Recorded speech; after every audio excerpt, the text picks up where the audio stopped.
Hello, I'm Andy Agafangelo. I'm the founder of the campaign group Transparency Task Force.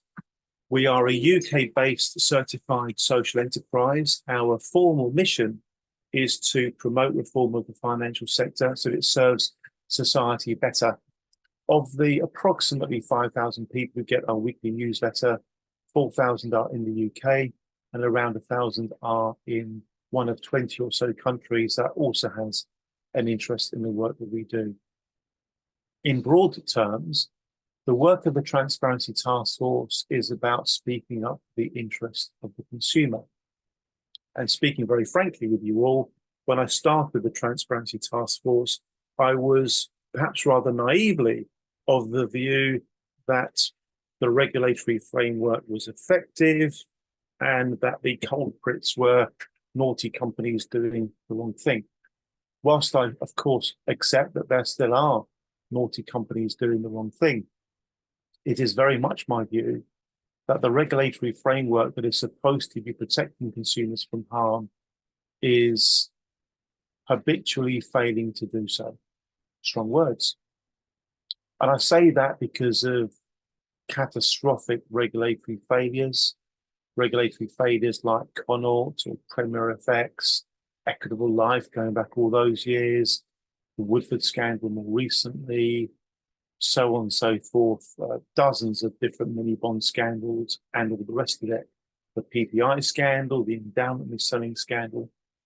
And when you analyze the data relating to the amount of violations by different industries in the UK, you come to one very simple, straightforward conclusion, which is this: that there really does seem to be something particularly wrong with the financial services sector. And there's data in a very good database we make great use of called Violation Tracker, which I'm about to share with you that evidences this particular point very well. Here's Violation Tracker UK. It is, as it says, a tool for researching corporate regulatory infringements in the United Kingdom. You can search it in many ways. The search I'm about to show you is about parent industry totals. I go to other summaries.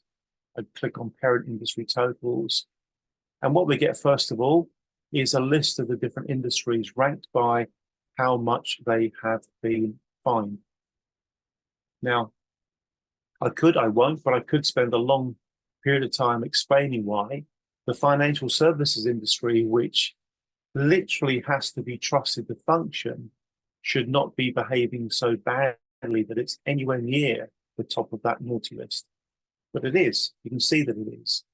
And not only is it very close to the top, it is top. Not only is it top, it's topped by a very, very, very long way. Just under £6 billion worth of fines since the year 2010. The next most mischievous industry is aerospace and military contracting, which is about 1.6 billion. And most of the aerospace and military contracting is various kinds of corruption. But if you then click on where it says financial services, as I'm about to do, you then get the 10 worst offending companies. And then you look at my household name banks, as you can see, and you then get individual cases ranked by how big the fine is. And when you scroll down this, unfortunately, very, very, very long list, you start to see a pattern. And the pattern is the pattern of recidivism. The same organizations, time after time after time, doing the same kind of things. And this brings a few very important questions to the surface. The first of which is obviously this: if the purpose of the regulatory framework is to ensure there is good conduct in the market, does this recidivist pattern, this behavior of companies doing things badly, getting caught, being fined, then carrying on doing things badly, does it not point to the idea that the regulatory framework is ineffective? And it's those kind of thoughts that have led me to spend much of my very limited resource with the Transparency Task Force looking more and more closely at patterns of poor and ineffective regulation. That's why, to my mind, tonight's meeting, this conversation we're about to have, is so spectacularly important. Who on earth would think that anybody, be it me or anybody else, could feel justified creating a title of an event that is this: are the Financial Ombudsman Service and the Financial Conduct Authority weakening access to justice? If so, why and what can we do about it? But that is the title for tonight's event. Why on earth are we even conceiving the remotest possibility that the Financial Ombudsman Service and the Financial Conduct Authority would be doing anything that might in any way, shape or form weaken access to justice, if they're basically all about the idea of looking after consumers? So we do seem to be in the middle of a rather troubling disconnect. If the inference in that question is warranted. It's not for me to say whether the inference in the question is warranted or not. I do have my own views.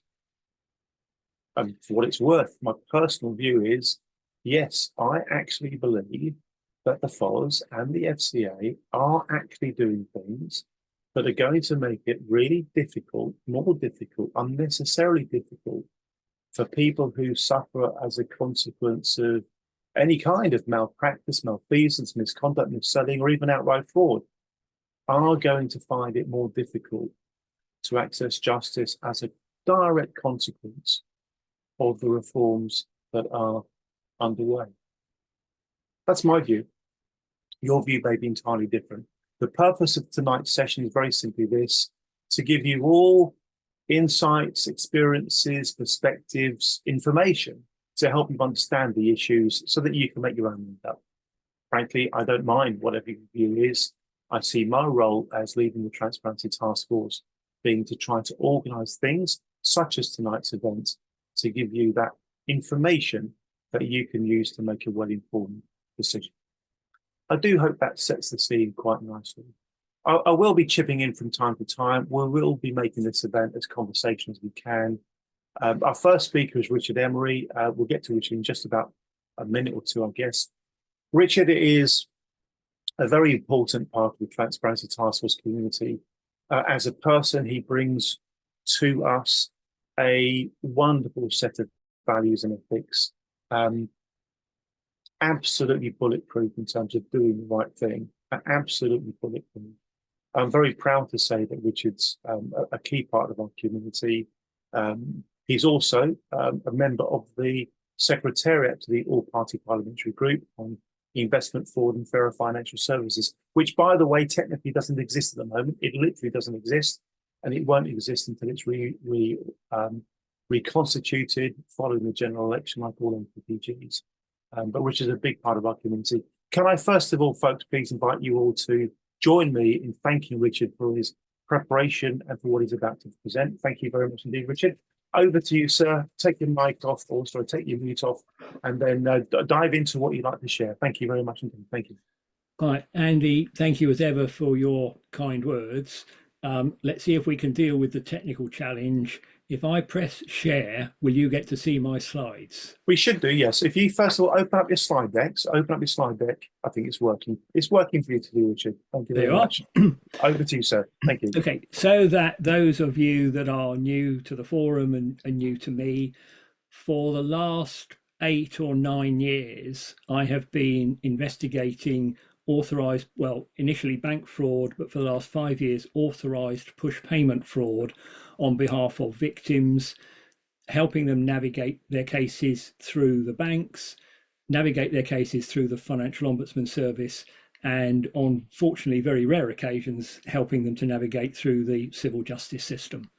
So I have a lot of experience of dealing with FOS, but I think more importantly in this context, seeing how FOS is changing and has changed over recent times. So there are 4 issues that I really want to talk about. One is about the contribution to the cost of running FOS. And in many respects, that is a major part of what has triggered this conversation today. And then talk about the volume of cases that are submitted by claims management companies and others. And then two concerns which I have are the challenge of professional representation and FOS's case management strategy. Now, I'm going to whiz through this fairly quickly because we've got a lot of stuff to cover, but please come back to me afterwards if there's particular things you want me to clarify. So first of all, let's just understand the contribution to the cost of FOS. Every time an individual makes a complaint to FOS, the respondent firm, which in terms of what I'm dealing with is the banks, but it is any firm that is complained about, pays the FOS £650. It doesn't matter whether it's win or lose, they pay £650. It is their contribution to FOS. However, so the FOS was always designed to be a free service for complainants.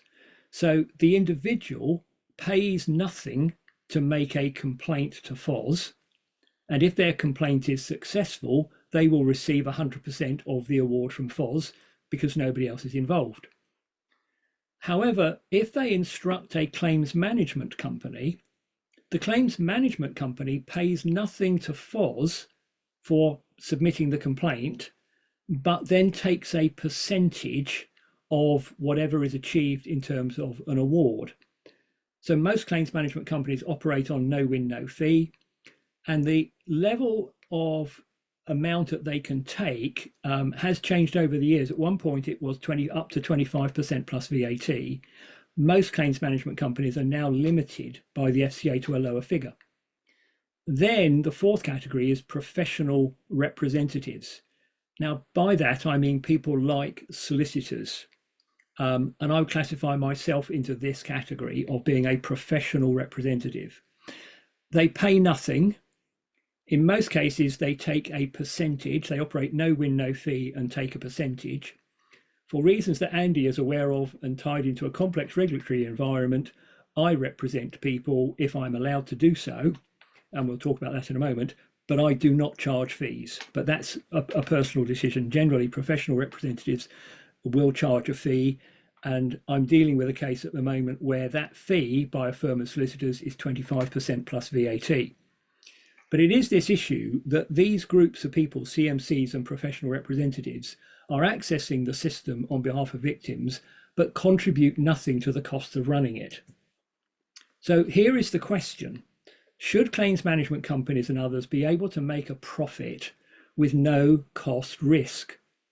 And my answer to that is frankly, no. And I'm sure some of you are going to disagree with me on this, but the history, if you go back to PPI, is that the claims management companies were doing nothing more than filling in a form that the person who's the victim of PPI could have filled in themselves, but they were taking 25% plus VAT of the money recovered.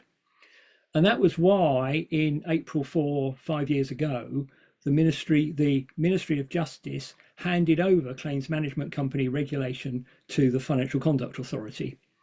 But we're still in a situation where, apart from the operating cost of having, in many cases, I believe, a relatively junior member of staff filling in a Financial Ombudsman Service complaint form, the CMC does not have any cost associated. Now, my view of this is that the number of free cases that an organisation can submit without paying a fee should actually be a little bit higher than is currently being proposed. Bearing in mind charities, families, advisory organisations are free anyway. The fee per case, which is being set at £250, should be a little bit less. But really importantly, it should be fully refundable if the complaint is upheld. Now, what I believe that would do is to really focus more than the current proposal. It will focus the mind of the CMCs to really look at the cases that they are submitting. And the reason is this: 20% of all cases that are now submitted to the Financial Ombudsman Service are submitted by CMCs. It is in my opinion, it is a paper churning operation. But fewer than 25% of those cases result in a different outcome from what the firm was offered, from what the individual was offered by the firm. And yet, in many cases, although the investigator turns the case down, the CMC will then say, well, let's have a pitch at taking it to the ombudsman. But if CMCs are achieving less than 25% successful outcomes, you have to ask the question, is it right that they should be allowed to do so with no cost risk? And quite frankly, all of this happens because they're more interested in volume. They are looking to push cases even if they have little chance of success. And in some cases, they are poorly presented. So I'm, as somebody who would be impacted by this, if I was in a fee charging environment, and knowing other professionals who are in fee charging environments, I think the principle is right, but it needs to be tweaked to get the right result. However, for me, in the context of this conversation, this is not the big issue. This is what everybody's talking about because this is what the consultation was about. But I think there's something much more important, and it is this. It is the issue of professional representation. There is a growing, the level of fraud, the level of complexity within the regulations, the level of complexity within the CRM code and within the new mandatory reimbursement that is coming down the line in October is such that many people do not understand what their rights are. They do not fully understand the way in which they've been the victim of fraud. And the result is they need help to present their case to the Financial Ombudsman Service. Now, this is over and above, there's also a lot of people for whom just filling in the form is so difficult that they need help to do it. So the question is, why? The question I'm asking is there a growing resistance within the Financial Ombudsman Service to professional representation? And in my experience in the course of the last 2 years, there is. And this is reflected by other people that I'm chatting to. And as I said, this concerns me more than the fee issue itself. Now, let me explain what I mean by professional representation and why it's so important. A young lady, she was 16 at the time, suddenly found herself an orphan. A friend of the family took her in on an informal foster parent arrangement. But that person then proceeded over a period of several years to steal in excess of £50,000.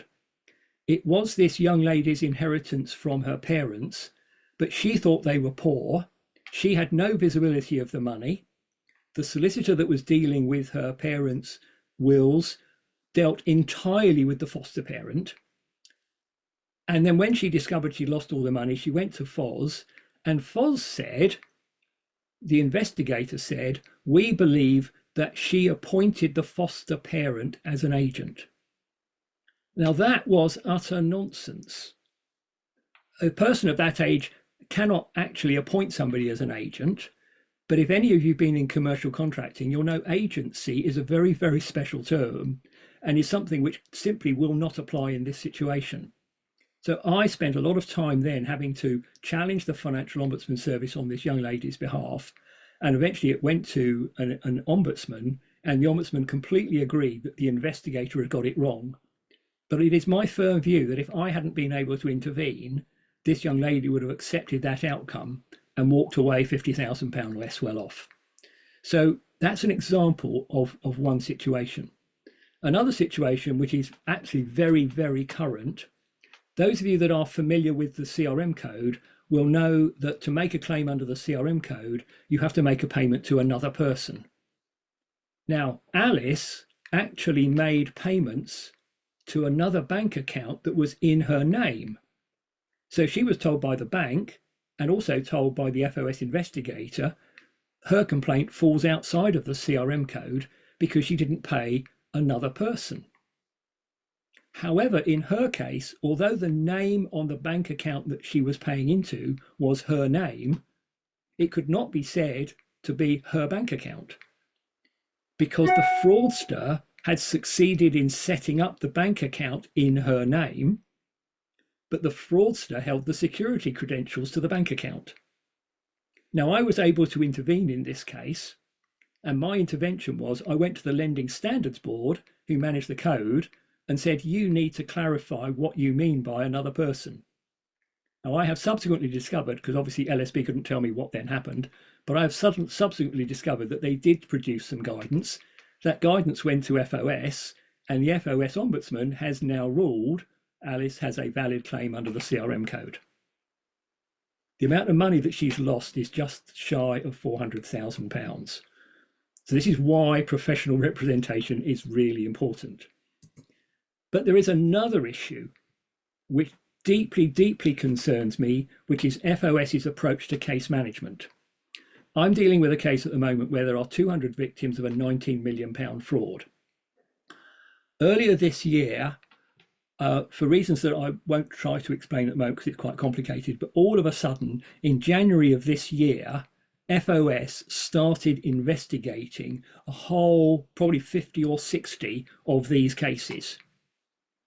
However, because FOS manage every complaint on an individual basis, these people were all getting separate letters from separate investigators with no coordination of the content of the letter.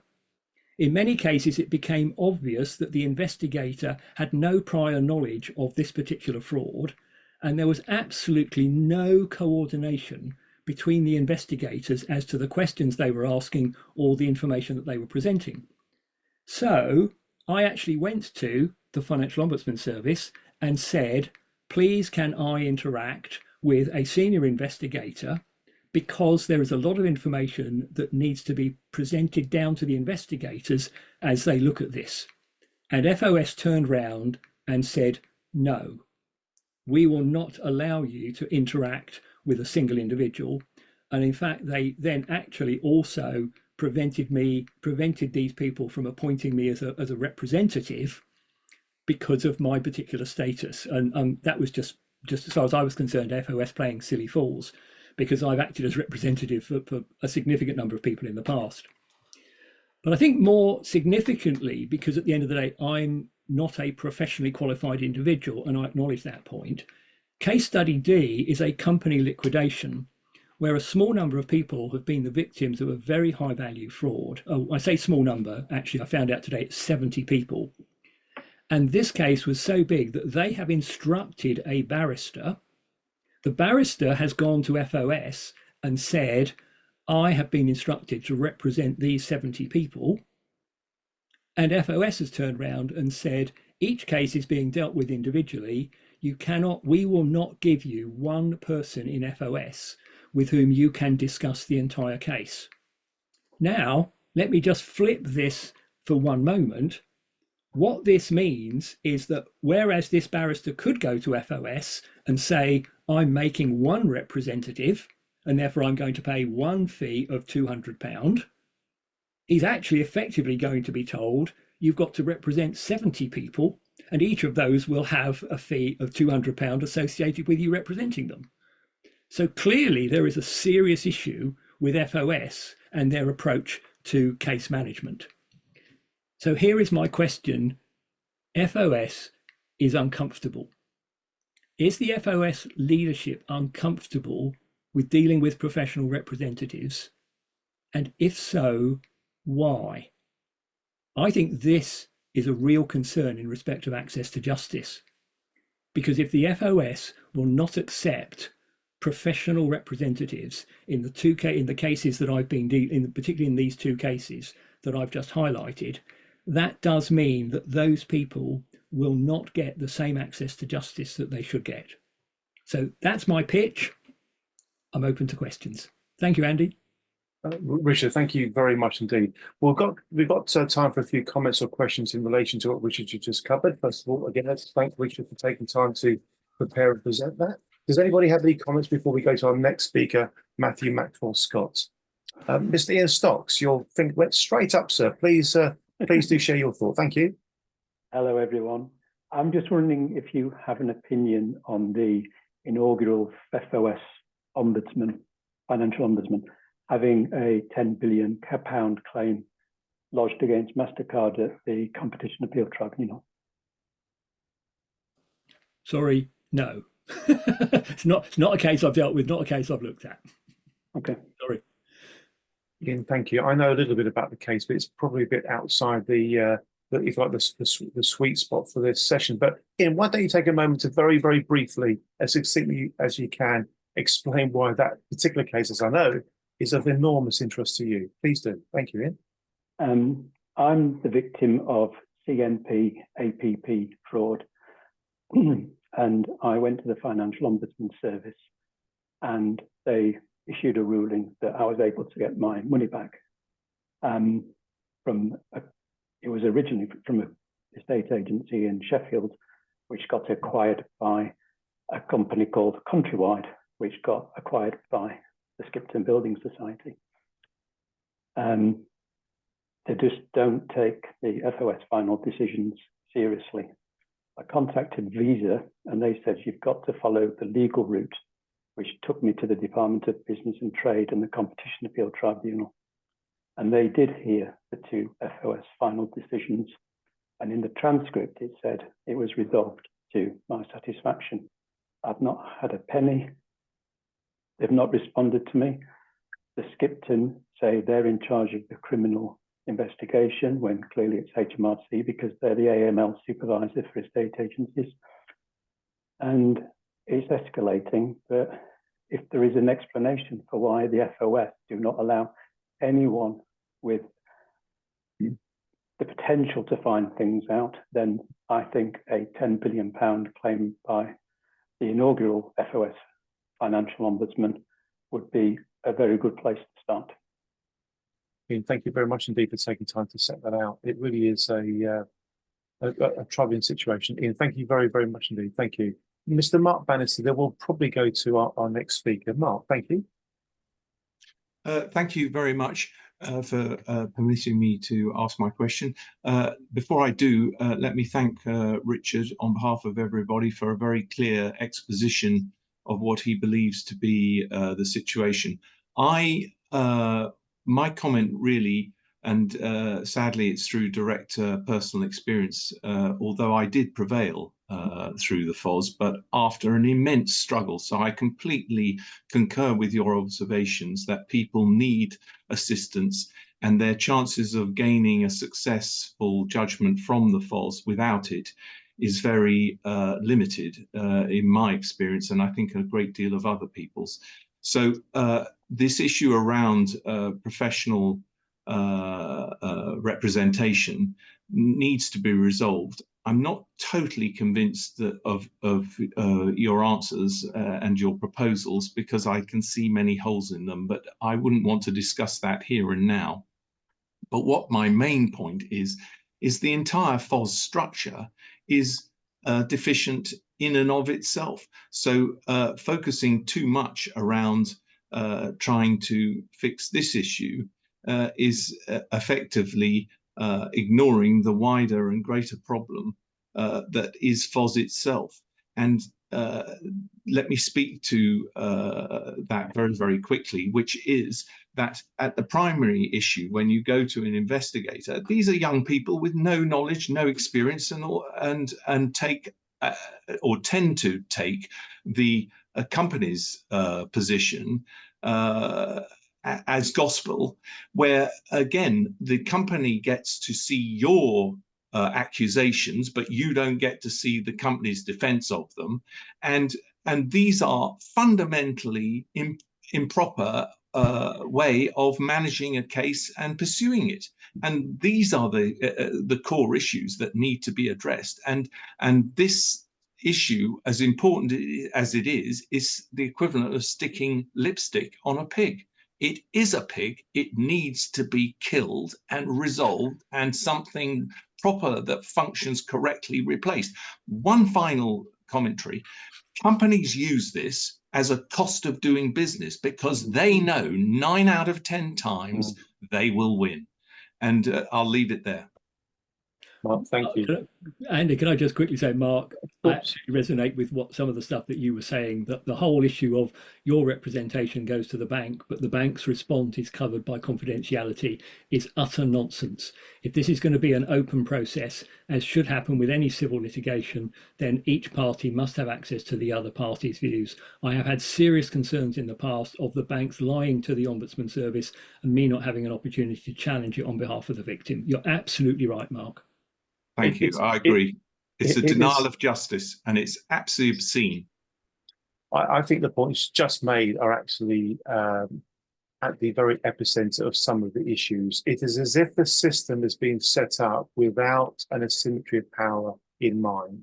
It's as if it's a built-in David versus Goliath situation. Mr. Paul Carlier, please do share your thought. Thank you, Paul. Cheers. I just wanted to echo a point that Mark just made about the first level of contact at the FOS are relatively junior people, and in my presentation that I'm going to be making a little later, I'm going to highlight that issue. But I think there's a bigger problem, because these, there's clearly, from my experience, high level meetings between the FOS and the FCA. And the FOS is rather subject to pressure by the FCA in terms of dealing with certain complaints of a sensitive nature. And car finance is one perfect example of that, and I'm going to come to that in my thing. So basically, the FOS is not an independent function. It should be there to provide independent and objective review and oversight, and if necessary, redress. But it's not. It's subject to all kinds of influence from the FCA and probably and certainly from firms as well. Because I think Mark has said that it's easier for the FOS to just, oh, you know what, if I just find in favour of the big firm, it's less fuss for me. And that is unfortunately a reality. And just one little point with what Richard was saying, like, about the limitations now on what claims management companies will be able to do. If you bring a claim or against Lloyd's, for example, there's no limit to how much they can pay law firms to represent them defending that claim, whereas claims management companies are going to be subject to a cap on the amount that they earn. I mean, in one case, Andy, you're familiar with it. Lloyd's have paid £13 million to Jones Day and other lawyers to prevent Julia Davey and defeat her claims against her. If any claims management company wants to represent her now, it would be 10% maximum of any success fee and capped at £10,000. 13 million they've spent on the other side. How imbalanced do you want it? Yeah, thank you, Paul. Really great points. There's some really good content in the chat, folks, as well. We're already covering some remarkably important ground. Richard, thank you very much indeed. As others have said, you've got us off to a great start. Thank you very much. We're going to go to Maxwell Scott. I've only known Matthew for, I think, about 2 months. I've been impressed with every conversation I've had with him. Matthew, please, if you don't mind, kick off by telling everybody what ASCO is and why you set it up, and then take us into where you want to go. Thank you. Will do. Thank you. And I know there's some other questions. I'm sure we can come back to those. Really delighted to be with you all today. Both Mark and said something, and it was echoed by Paul, that the problem with FOS complaints handlers is they're young people with no knowledge. I mean, I can see from the audience in front of me that is not something that could be said of this group. It's like being at an Alan Bates conference or something. It's which is in the best possible sense. And Alana Bates as well, just to be clear. So look, wonderful. My organisation, it's called the Association of Consumer Support Organisations. It's a pretty clunky name, but I gave it to it, so I can say that. But what we do is represent the interests of consumers in the civil justice system. We mean consumers as claimants or as defendants, as taxpayers, as insurance premium holders, as citizens. It tends to be honest with you, more as claimants or complainants. And our members tend to be drawn from claimant law firms, some claims management companies. Richard will probably be appalled to learn, very few, because only very well managed ones make the bar to join my organisation. That does rather reduce their opportunities. But what I did to do is I never default to the lawyer or to the claims manager. It's always about the consumer. So that's it, really. The FOS proposals that led to Andy in the meeting, I think are pretty egregious ones, because what they are seeking to do is not resolve complaints by making sure that the behavior of financial services companies improves is trying to reduce complaints just by making it too expensive, awkward, annoying to make them in the first place. That is effectively what the FOS chairman says in her preamble to the consultation document. And you can't get clearer than that. They've obviously been put under pressure, but perhaps by their own management, Treasury, UK finance, we don't know. Generally in life, I believe in cock up, not conspiracy. But this one is, I don't know, a little bit fishy for me. But looking at the specific things, I'll mention briefly a couple of comments that Richard made, which I didn't, most I thought was wonderful. A couple of things I didn't agree with. Claims management companies do not have a great reputation for historic reasons. They gained that especially during the PPI era by being annoying, frankly. But actually, what people perhaps tended to forget was, although they were annoying, the real wrongdoers were the banks that had sold consumers a very poor product that they know was poor in payment protection insurance. The FCA itself said that 2/3 of complaints, successful complaints made about PPI, only happened because CMCs made them on behalf of consumers. And you're quite right that a well-informed or even a moderately well-informed consumer could have made those complaints themselves. I did one on behalf of my wife. It was very straightforward. That was only once the banks had realized the gig was up and were making it easy to try and keep the CMCs out of it. But nonetheless, you were right. But for thousands, millions of people, they feel very uncomfortable going up David against Goliath style against these enormous institutions. There is a huge power and information asymmetry there, which they try and get through by going to someone and saying, can you help me? Now, of course, charges are there. They have now been capped. I'm sure that's right. But the cost the CMCs face, there's no risk for them because obviously they have to gain the cases in the first place. There's the cost of marketing, cost of operations, all the rest of it. That said, I wish I'd started a PPI CMC, 10 years ago. It would have been one. I wouldn't be here with you now, unless I was coming here from my yacht or something. Looking at these specific claims, which I think a very good example. The problem here is that the behavior of the defendant financial services firms is not good. I've got one example, one of my member firms, Bott & Co, which is pretty big in this area, a highly reputable solicitors firm. One financial services firm they are making complaints about has refused to respond in 81% of their complaints as to what the model the bank was using. And now without that knowledge, there is no way of knowing if the complaint is a good one or not. And therefore they have no choice but to go to the FOS. This seems to have completely passed the FOS by. In my meetings I've had with them, maybe others of you have them recently to discuss these proposals, they seem genuinely surprised and a little bit mistrustful that this could be the case, rather like they may have been lobbied quite successfully behind the scenes to suggest this wasn't the case. A well-managed, well-run CMC or any other professional firm, lawyer's firm or anyone else, will not make complaints or make claims they do not think they have a very decent chance of being successful in. And they will do this by filtering out the rubbish, the vexatious, the fraudulent. But if they have not enough information at their disposal to work this out, all they can do is make the complaint. And this has increased volumes. There was a very interesting press release put out by the FOS, I think just last week maybe, talking about the number of complaints shooting up against financial services firms. But they say several times in their press release about the fact that many of these people are now having professional representation of some sort. And the message there is quite clear. They're saying, yes, there are far more complaints, but we don't really trust them because some of people have been got at. And I think that's very worrying. I think CMCs and others can act as a very effective check and a balance against poor practice by financial services firms. I think a good financial services firms, plenty of them are, I'm sure, should welcome complaints. They should see it as an essential part of the feedback loop. What's gone wrong? How can we, first of all, give redress to that person who is wrong, but how we can make sure that no one else is wronged in that way again? They should welcome those sorts of things. What they shouldn't try and do is I'd say almost a Stalinist approach. No complaints, no problems. Well, there's two ways of doing that. Deliver excellent products and services, or just stop the complaints being made in the first place. I fear what's being done by the FOS here. And what I understand from a pretty good source, and this won't actually shock you either, is that the FOS does intend to go ahead with its proposals as consulted upon. And there may be an announcement as soon as this week, which suggests that all the work that's gone in to try and demonstrate why there may be better ways of doing this have not been listened to, and this will come as no surprise at all. I've written to Tulip Sadiq, both when she was Shadow Economic Secretary of the Treasury, but now in her role as Economic Secretary of the Treasury, to say that she should intervene. But unfortunately, this is really done by statutory instruments and by the regulatory machine. And there's every chance that politicians will be distracted and it's too late to do anything about it. So that's a source of great concern, but we shall see. But I think this is the problem. First of all, you could change the model to say, Richard, you're spot on. Why on earth should anyone who's had a successful complaint pay anything to make the complaint? That's just perverse.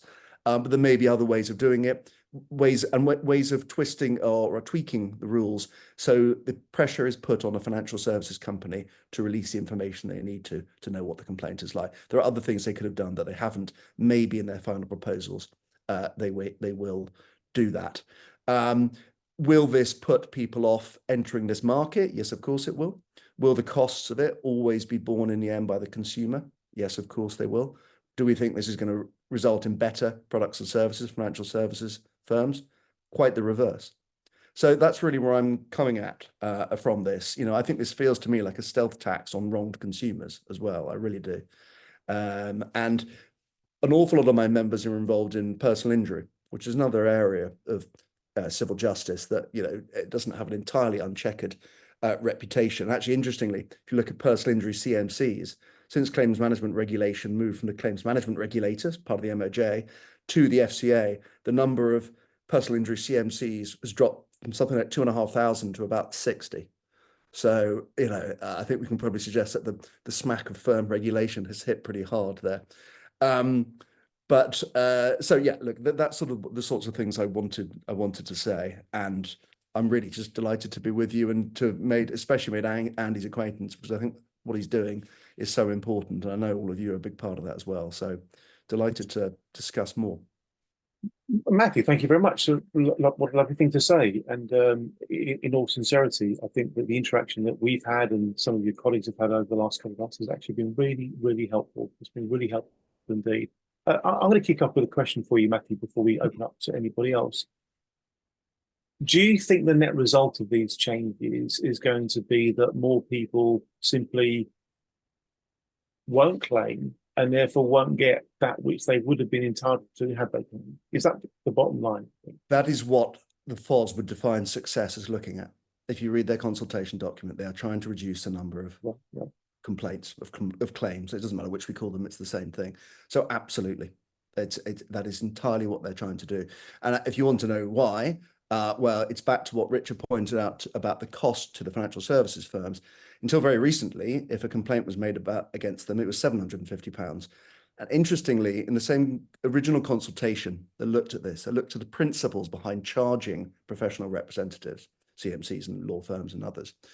At the same time as saying we're going to charge the consumer or their representative, we're also going to reduce slightly the cost to the financial service provider. So again, conspiracy or cock up, I don't know, but I thought the juxtaposition of it was slightly troubling.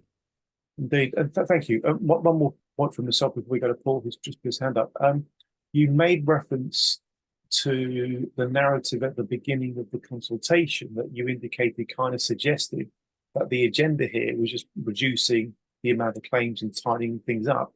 If you happen to be able to, during the course of the session, find the relevant lines in that, please feel free to put it into the chat, because it'll be interesting to get that perspective. If you get the chance later to do that, Matthew, please do. Yeah, no problem. It's in the chat. I've got it in front of me now, so I'll do that. It's in the chairman's forward.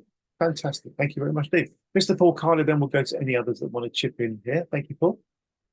Yeah, I think there's some great points there, Matthew. I mean, one obvious point is that if the firms dealt with complaints objectively and fairly, according to the rules, in the first place, you need to escalate to the FOS in the first place. So there's no cost. And this is rather the problem. What we're seeing is just a blanket denial. I mean, we talked about PPI earlier, and that anyone could make a complaint, but everyone forgets that Lloyd's fined about 14 million for blanket denying PPI complaints after all the various decisions said that they had to uphold them. And 18 months later, the FCA was forced to fine them another 130 million for not having acted upon, and was still blanket denying these complaints. So there's just a blatant disregard for the rules, for the appropriate practices, and unfortunately, this is largely because they can go and kind of get away with it. I mean, we've seen all the, the fallout from the financial crisis, and I think there's there's been so many things that were cobbled together by the regulators, the Bank of England, the lowballing of LIBOR, almost gave everybody a get out of jail free card. That they had something on the regulators for how they dealt with certain things during the crisis, and all we've seen since then is a decade or more of just cover up and failure. And I mean, I hate the term cover up. Unfortunately, there's nothing else that's quite suitable. So I think and one, speaking from personal experience,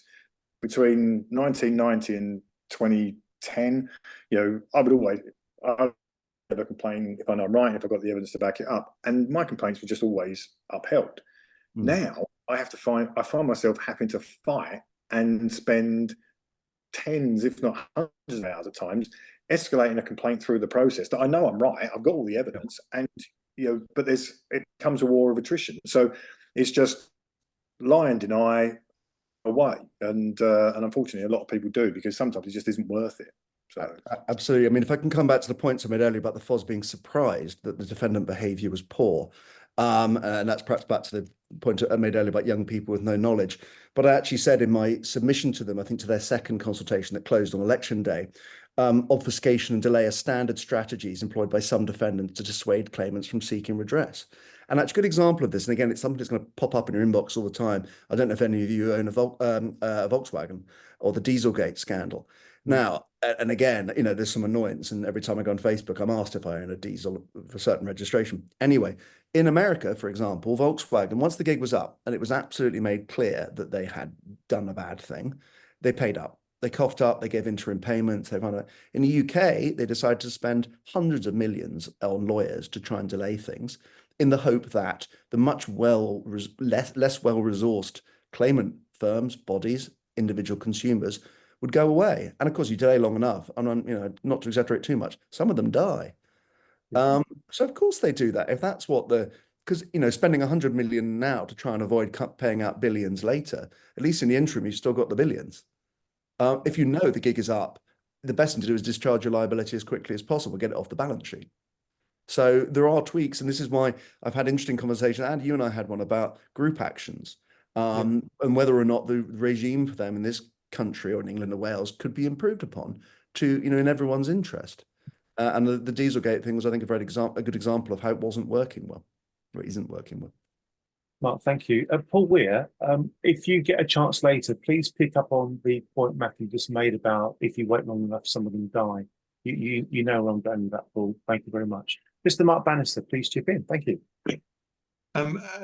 Following up on your commentary that you've just made, Matthew, about in reply to Paul's observation of deny and delay, I think that a very simple piece of legislation, which is that, and Andy actually in a different communication responded today, there was an unsigned email from the FCA, and whenever something is a bit thorny, nobody puts their name to it. Well, we need a very simple law right across society.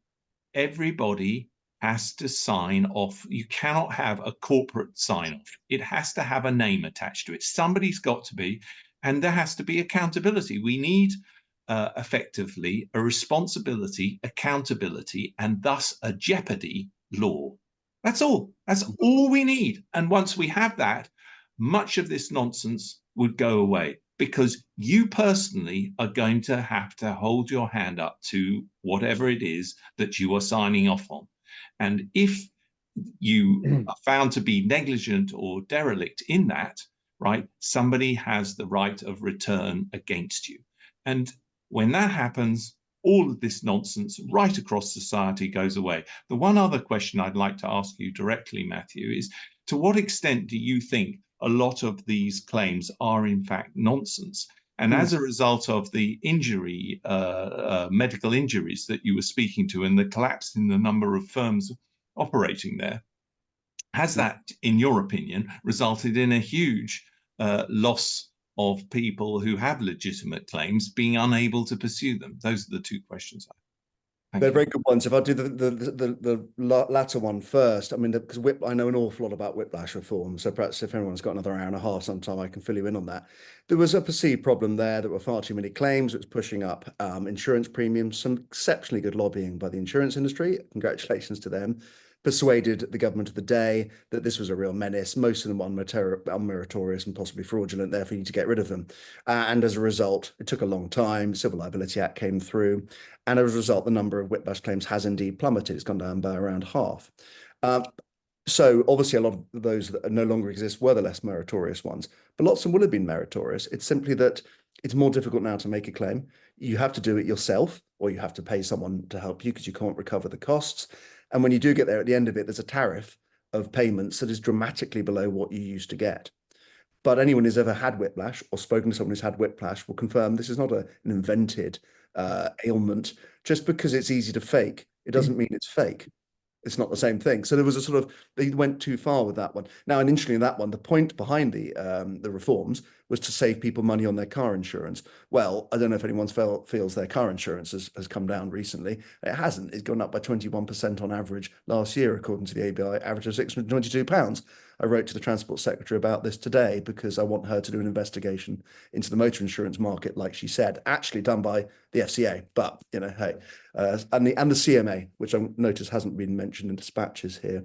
And look, in terms of, you know, do we legislate for this? I'd love it, you know, to live in a world where that wasn't the answer. But I'm wondering what else there is, because in a marketplace that had really good competition, that was transparent, had a sort of transparency this task force wants.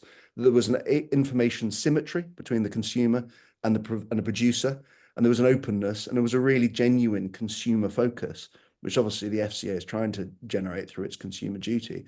Then I don't think we'd need that sort of thing. I think things would work effectively, and the complaints processes would be much better. It'd be like, was it a Carlsberg advert? Do you remember the one with the phone ringing? Does anyone remember this? Maybe in the 80s, and the phone ringing and ringing and ringing, and they can't find. Eventually, someone goes in, and they find it goes, no, wrong number. And they go out the office. On the door, it says Carlsberg Complaints Department.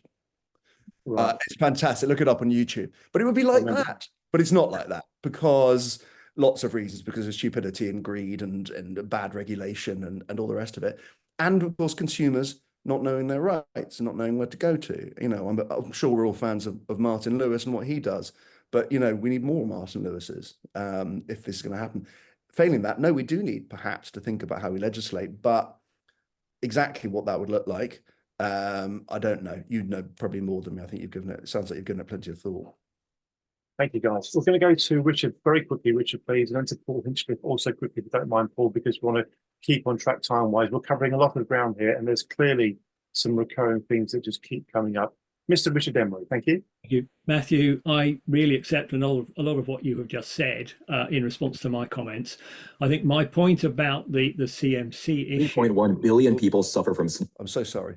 Carry on. Sorry, my point about the CMC. I was getting the Carlsberg advert for everyone, so I'll put that. But I'm listening. Me too. Right. If you read the preamble to the consultation, the chair, I think it's the chairman of FOS who wrote the preamble, actually makes the point that only 25% of claims submitted by CMCs are upheld to give the complainant a better outcome than the outcome they would have got from their firm in the first place. Now, all the time that we have got a figure that is as low as that, you have to be asking the question, are the CMCs simply working on a volume basis that if they submit enough claims in, they're going to get enough upheld to be able to cover their costs? So that's my observation.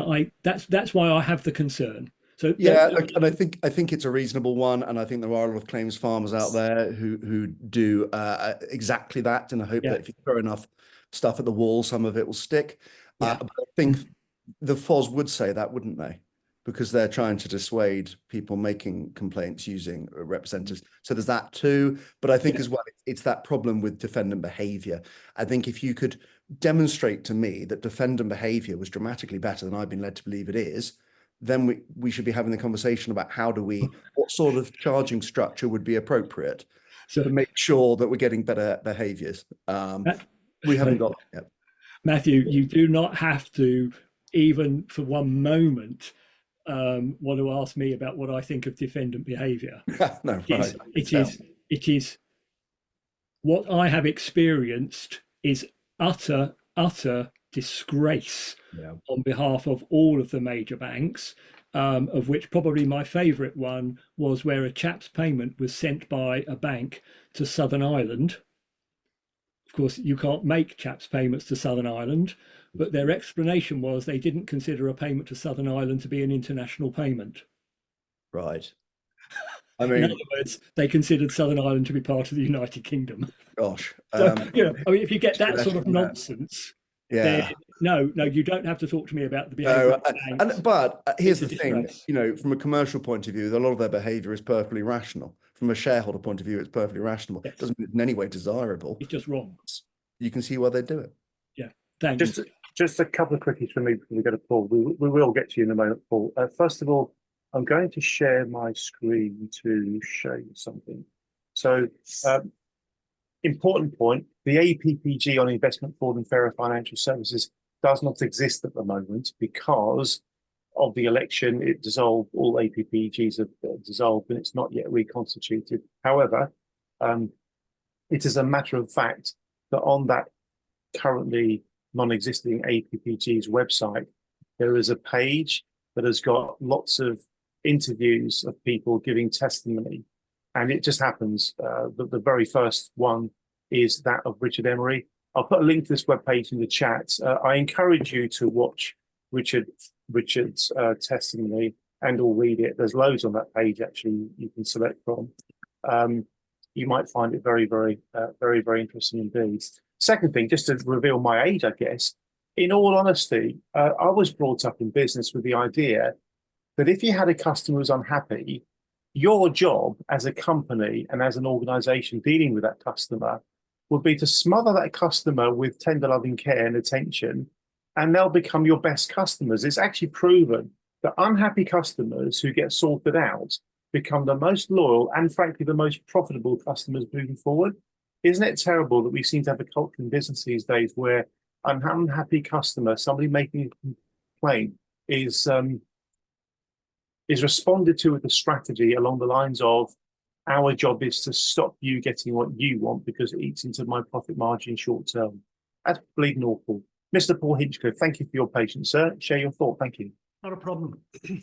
I'm from Bottenco that Matthew name-checked previously, and we're one of the AXA members. Thank you for speaking up, Matthew, on behalf of us all. So just a few comments to make because we are dealing with the missold car finance claims, and ours was one of the two cases that were handed down in January that then led to the pause that was imposed by the FCA. So I've got some sort of frontline experience to maybe share. The first thing to say is that the lenders are, of course, working in a coordinated fashion to run down the clock on limitation on these cases, saving them literally millions of pounds a week.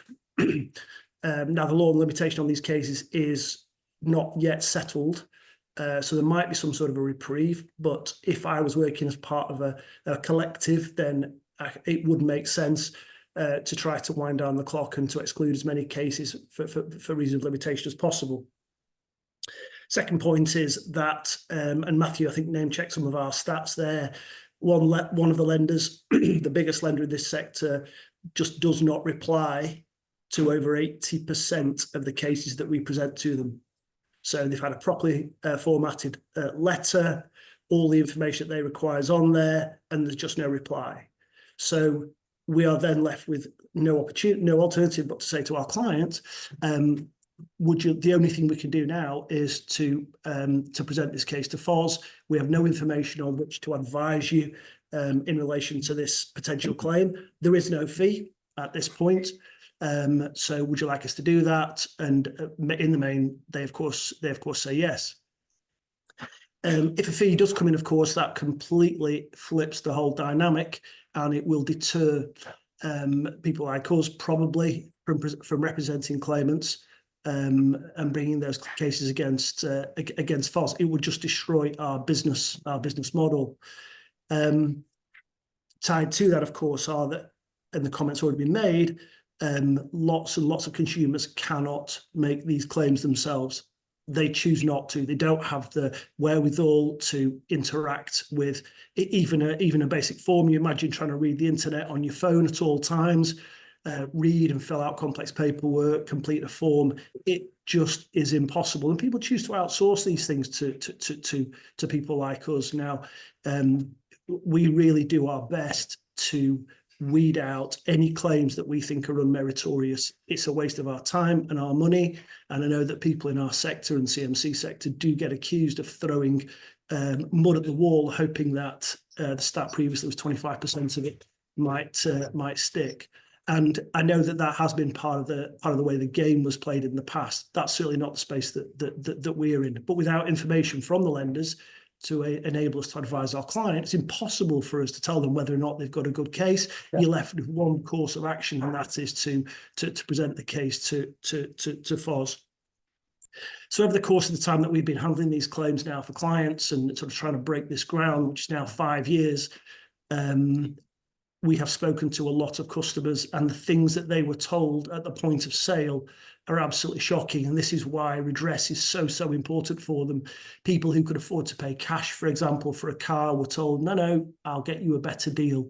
Someone on a Sunday afternoon told that they would wait till Monday and arrange their own finance. No, I can do you the best deal out there. And those rates were manipulated up to 13, 14, 15% in some cases, costing people hundreds and hundreds of pounds. So it's an absolute scandal that redress has been denied to them to this point. And of course, we're seeing the insurers, the lenders, sorry, aided and abetted, I think, by the FCA slamming the brakes onto this. And it is starting to get a lot of negative connotation across the population in general. But I think, as Matthew said, to echo that's wrongly so. We see a lot of this information in a repetitious way, but that doesn't mean to say that it's wrong or misguided in its endeavour to attain justice for people. Well, thank you very much for chipping in with those very, very relevant thoughts.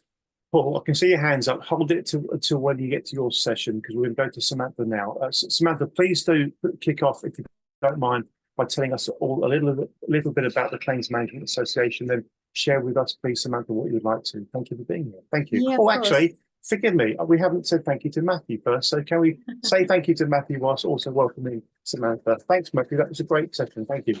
Samantha, to you. Thank you. Fabulous, thanks, Andy.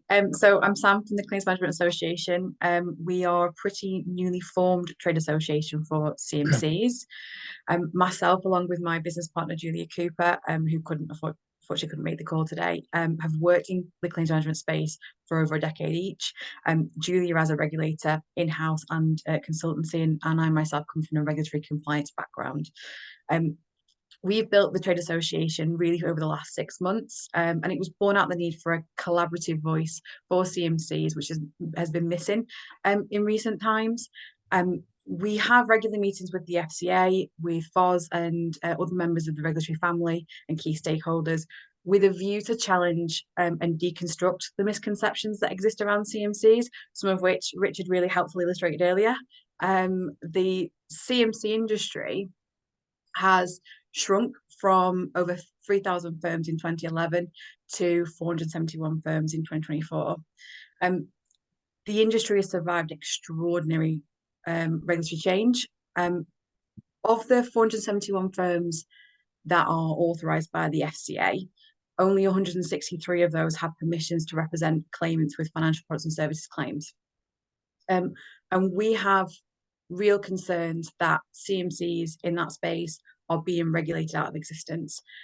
This is something that we know from conversation with the FCA that they're alarmed to hear, but nonetheless, it's looking increasingly evident that that's happening.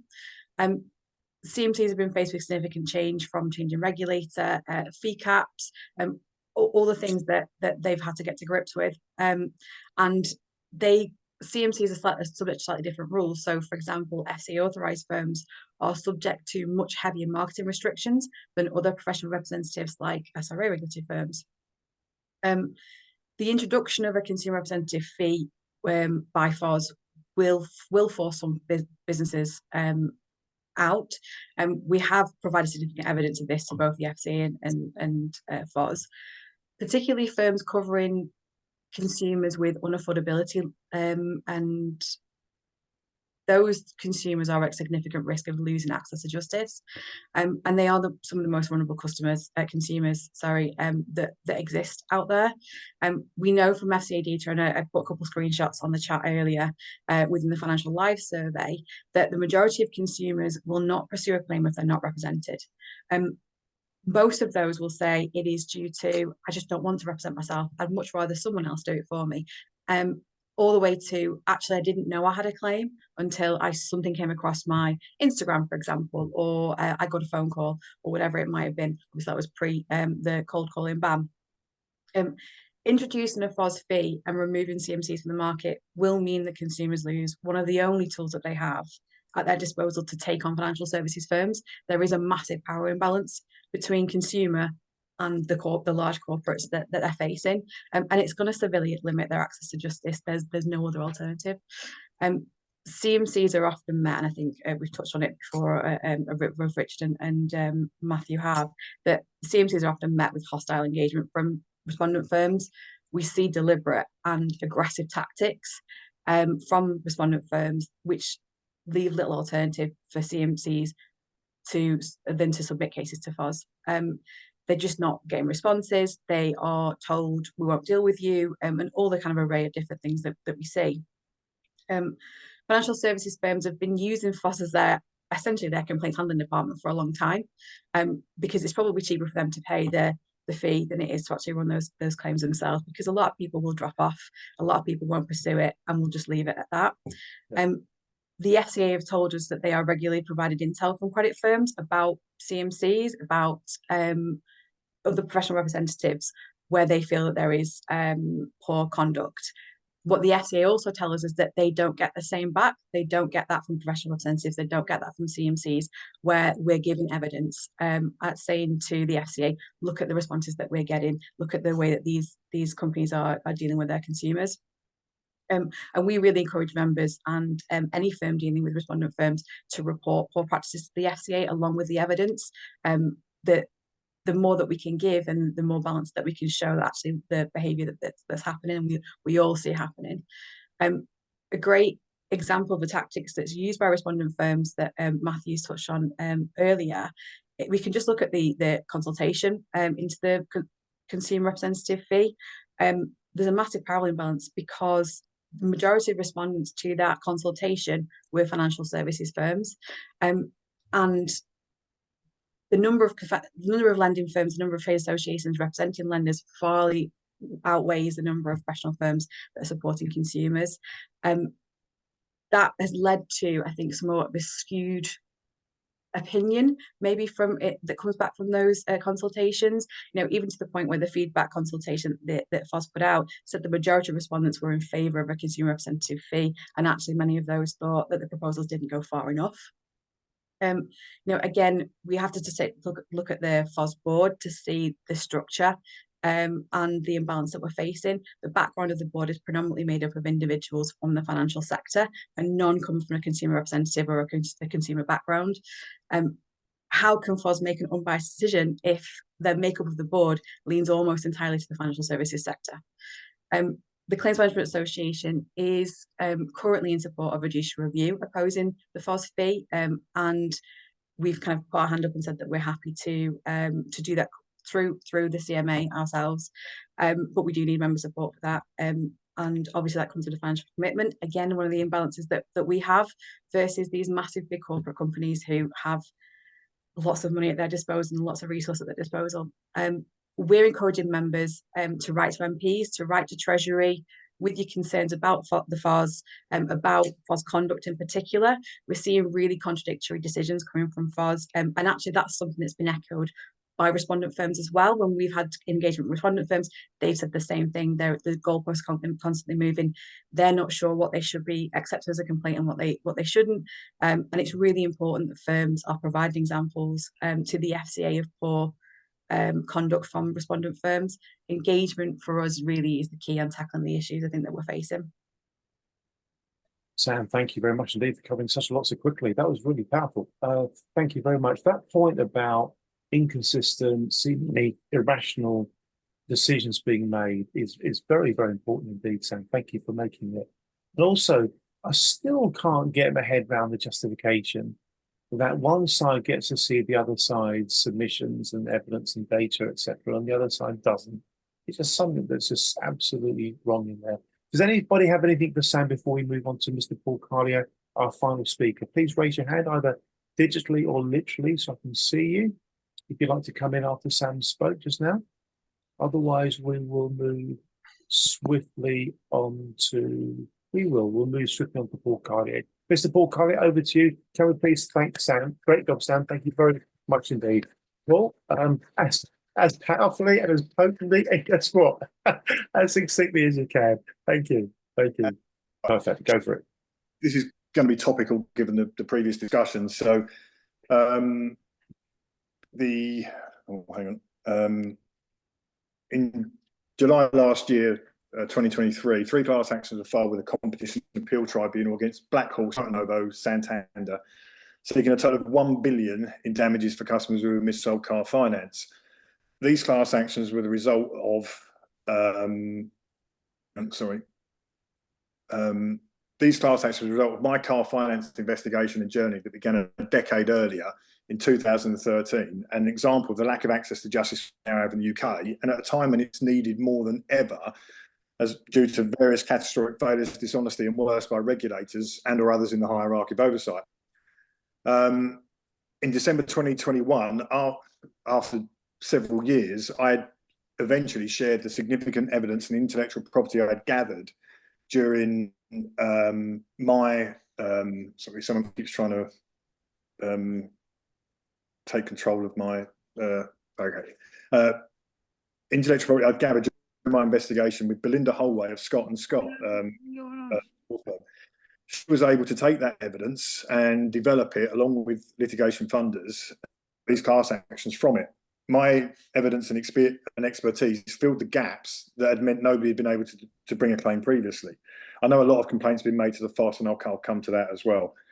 So, and obviously it had been a slog because I shared it with Belinda in December 21, and it wasn't until July 23 that we finally got the claims filed. But it's a £1 billion opt-out US-style class action at the Competition Appeal Tribunal, and his email was rightly celebratory because it was a big deal to get it done. For those that don't know, the Competition Appeal Tribunal is the only regime where you can have these opt-out US-style class actions. So it's a departure from norm, which is the group litigation orders. Now, it's already been referred to that in January 24, the FOS, after denying 17,000 plus complaints specific to incentivised commission agreements, were finally forced to uphold 2 complaints on this issue, one against Black Horse and one against Barclays. And Paul referred to one of them. I think was it one or both, Paul, of these complaints being yours? Anyway, immediately following this, the FCA announced it was going to conduct another review. My question is why? So basically, there's nothing the FCA knows now, or will find via this new review, that it didn't already know in March 2019 when it published that limited notice, and it certainly didn't know in June 2016 when I presented my evidence to them. This is nothing more than a planned effort by the FCA to conceal the fact it actually defrauded millions of car finance consumers in 2019 by way of that dishonestly limited car finance final notice. Indeed, the FCA has made false representations to the excellent Reuters journalist Lindsay Rogerson since announcing their new review in respect to this very question. Lindsay asked them, "What do you expect to learn?" They replied that the prior review had not undertaken any case file reviews and had no information as to potential damages. That was false. And Lindsay was able to quote from the from an FCA notice in and around 2019 and refer to an interim statement in 2018 where it confirmed they had conducted significant file reviews and had assessed the actual damages undertaken. So, and going back to Paul's point about this running down the clock, the day after the FCA announced this review, I spoke to a lawyer that I'm working with on another case and said, I guarantee you, the FCA's announced that it's now going to complete this review by September 24. I guarantee you that it will find a way to defer the outcome of this review until after the 4th of March 2025, which we, with Scott and the lawyers in that case, believe to be the 6-year time barring deadline, because we believe that 4th of March 2019 was the first opportunity when the FCA published their, albeit limited, review that people had to bring a claim. And sure enough, as you've all seen in the recent weeks, the FCA has now deferred that announcement of their outcome until I think it's September next year or summer next year. Shock horror. Anyway, so how did it all start? 2013, I discovered Black Horse car finance agreement of a pensioner family member of mine. Their APR was an astonishing 14%. Had to be wrong because this family member had a perfect credit rating, so should have been entitled to a lower interest rate. I submit a complaint to Black Horse. Black Horse denied the complaint. I knew the complaint denial was false and misleading, but could not prove it. So fast forward to December 2015, I'm introduced to a car dealer by a friend when looking to purchase a car. In passing, I mentioned the Black Horse APR issue, and this dealer just proceeded to spill all of the beans. He told me every sordid detail and even showed me the online system that Black Horse provided for all of their car dealers. He explained that Black Horse set him and all of their car dealers, agents, a generic band of APR to work within. His was 5 to 14%. He had to enter every detail about the vehicle, the transaction, price, part exchange, etc., and the customer into the Black Horse car finance application system. And this is really, at the point of submitting the application, Black Horse therefore knew everything that he knew about the customer, vehicle and sale. Importantly, it was he, the car dealer, that chose the APR on the car finance agreement, not Black Horse. Importantly, he, the dealer, received a higher commission from the sale, the higher the APR he, the car dealer, put on the finance agreement. Importantly, at no point did Black Horse ever share the credit score information of the customer with the dealer. Now, this is all going to seem a little bit old hat, but this was December 2015, right? This is, over 4 years before the FCA final notice. So as a result of this, December 15, I immediately submitted a new complaint to Black Horse, specific to the complaint of my family member. And this is how I framed it. Black Horse sold this car finance agreement to this customer and applied the APR in the agreement on a whatever they could get away with basis and with intent to make great revenue for Black Horse and the car dealer. Therefore, the APR had not been set or the agreement sold subject to status as it should have been, and where status should have been determined by the credit score of the customer. Black Horse, 19th January 2016, Black Horse provided their complaint response. They basically just lied their backsides off. They claimed that the APR was determined, and this is really important. I include the actual extract from the response there. It says they claim that the APR was determined by the credit score of the customer obtained from Experian. It was false. The car dealer confirmed it was they who set the APR, and that at no time did Black Horse ever share the credit score information with the dealer, data protection restrictions, etc. They claim that the dealer does not have access to our systems to amend the APR. Also false. The dealer accesses their system to apply the APR in the first place and can literally amend it up or down to any APR as long as it's within the 5 to 14% generic APR bands that they set. So, so they also said, this is really important, the dealership offered a loan type to you which you accepted. And this is a broad defense that they all had. Well, you accepted it, therefore it's fine. That was the key. However, and I raised this with, they failed to mention the incentives Black Horse offered to the dealer to ramp up the APR to 14%. They failed to mention that had the dealer put the APR at 5%, the lowest APR in the generic brands Black Horse set, Black Horse would have also automatically approved the agreement.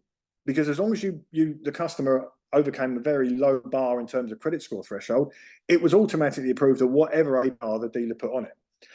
That the dealer had therefore lied when telling the customer at point of sale, and it goes to the point Paul made earlier, that this was the best terms available. It wasn't.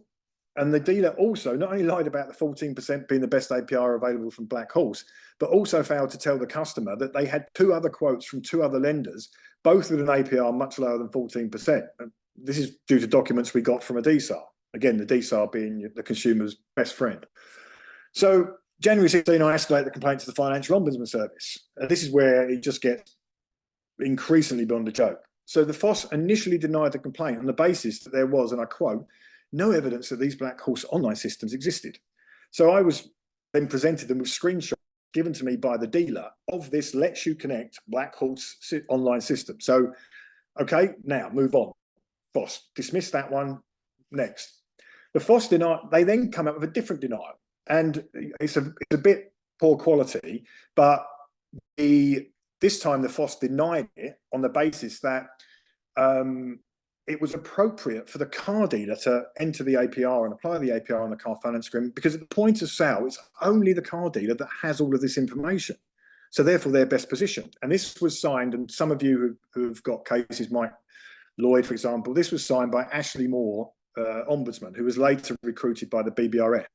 So, you know, it's she's got a history.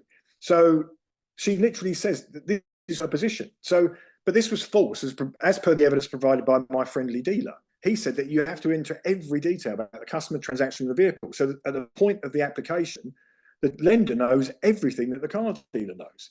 But more than that, I submitted a DSAR to the FOS, and I got this document back at the bottom. This was from the garage that sold the car.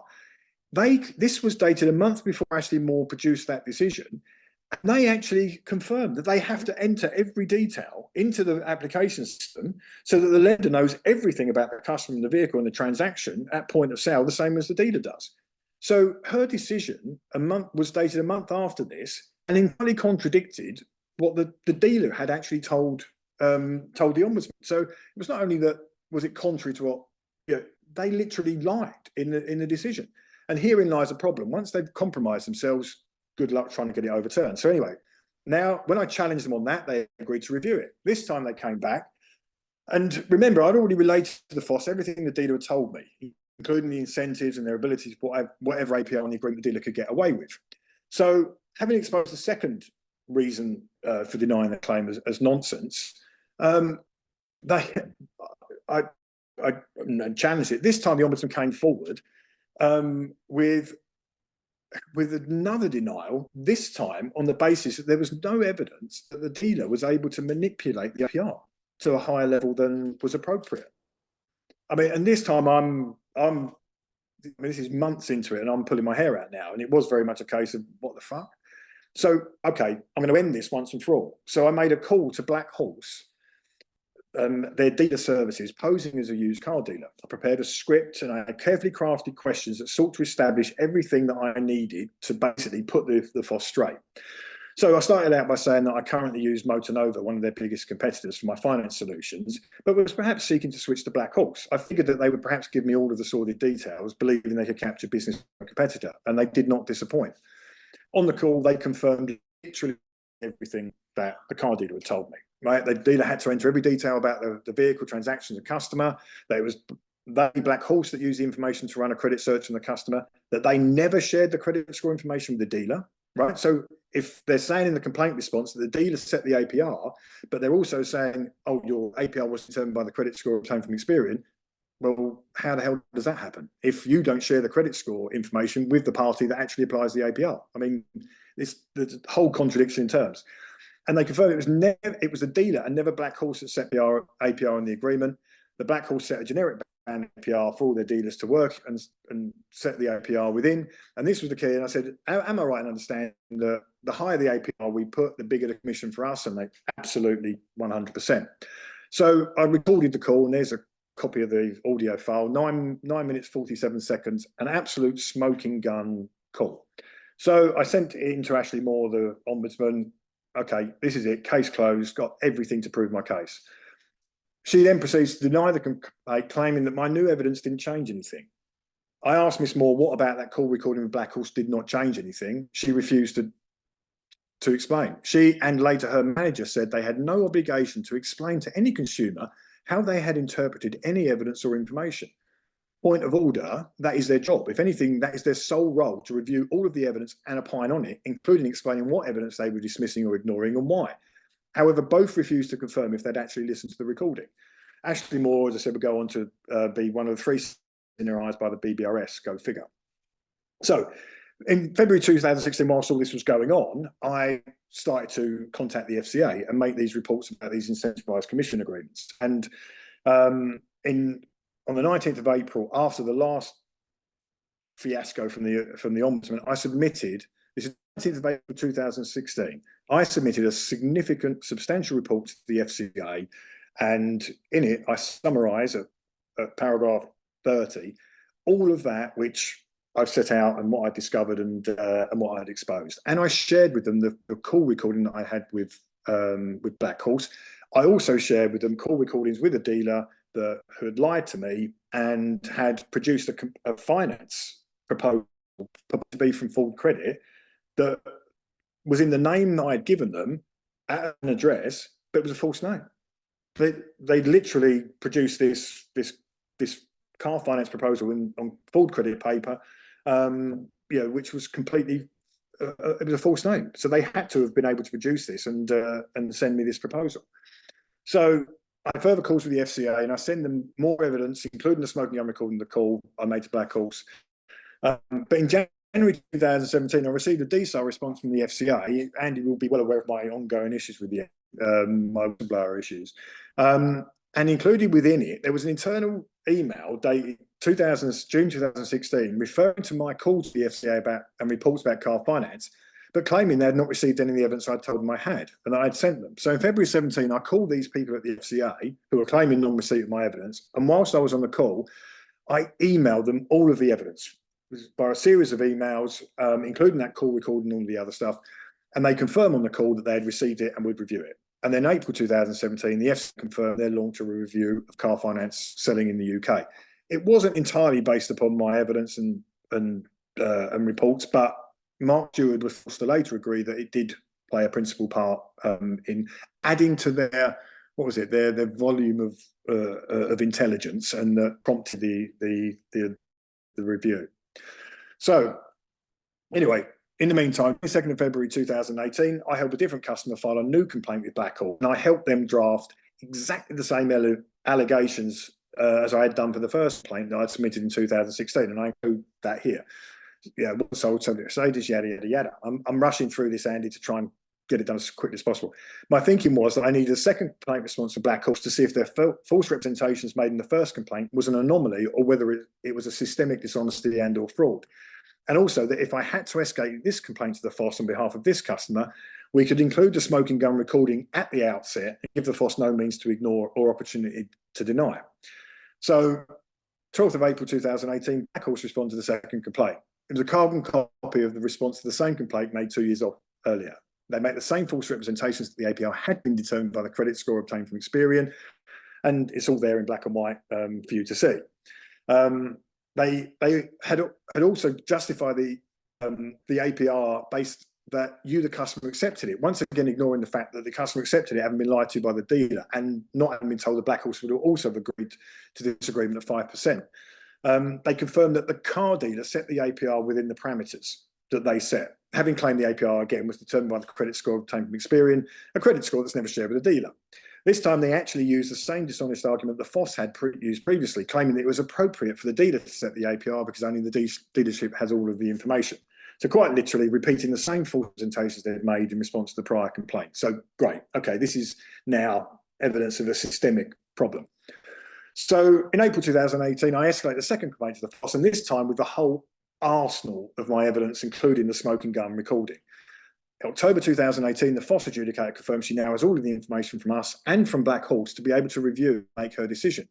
She confirms to us that Black Horse reaffirmed to the FOS everything they put in their complaint response, including that the APR was determined by the credit score obtained from Experian, and importantly, as it later turns out, that the car dealer had set the APR in this agreement. So, 4th of March 2019, FCA published their car finance final notice following their 2-year investigation. The notice reveals the existence of incentivised commission arrangements between car financiers and their car dealer networks, and confirms this can and does lead to unfair outcomes for customers and is anti-competitive. However, it is dishonestly limited. And yes, I do use the term dishonestly, and because it was. The FCA failed to mention the name of any firm that they found guilty of these practices and do not include any of the evidence they had discovered. To be clear, their final notice did not even come close to summarising what my evidence alone proved, let alone what they discovered during the course of the 2-year investigation. Disturbingly, the notice said that they were going to change the rules going forward to prevent this type of arrangement, deliberately ignoring the fact that this was already prohibited by consumer and competition law and also by Plevin, which Matthew and others will know is the PPI precedent, right? It's basically the premise of that is that the pricing for PPI was determined on a whatever they could get away with basis. Exactly the same was going on here. So the FCA, were clearly seeking to prevent redress and only look forward, and by making false representations as to the rules didn't cover this kind of thing. So, and not to mention the breaches of FCA codes, including print, acting with honesty, integrity, and communication with customers must be fair, clear, and not misleading, to name but a few, which obviously I was able to demonstrate in the sales process and the complaints process was utterly being breached. So it's clear they dishonestly limited the notice to deprive consumers of appropriate redress. Andy's very familiar with the IRHP scheme and the way that that was manipulated to do exactly the same. So following the FCA announcement, I formally requested that the FOS reopen the first complaint I'd made in 2016, and on the basis that the FCA final notice, as limited as it was, it established conclusions that entirely contradicted the FOS findings in that complaint and did entirely corroborate my allegations against Black Horse. Annette Lovell, senior FOS manager known to several on this call, told me she had asked senior ombudsman Mark Hollins to look into this. 2 weeks later, Hollins called me to say that he did not consider the FCA final notice following their 2-year investigation of car finance as sufficient new evidence with which to reopen that complaint. I mean, it's a 2-year investigation by the FCA. I mean, how more sufficient does it need to be? So I made a formal complaint to Lovell that Holland's position was dishonest and the result of conflicts of interest. She wrote to me assuring that this complaint was being taken very seriously and Simon Rawle, the senior ombudsman, had been tasked with investigating this matter and would respond within a few weeks. I'll return to this later. So anyway, also in March 2019, during my conversations with Hollins and his inconceivable position not to reopen the prior complaint, I had told him that I had this other complaint with the FOS anyway, and that would have to be upheld given the FCA notice and my evidence that I presented.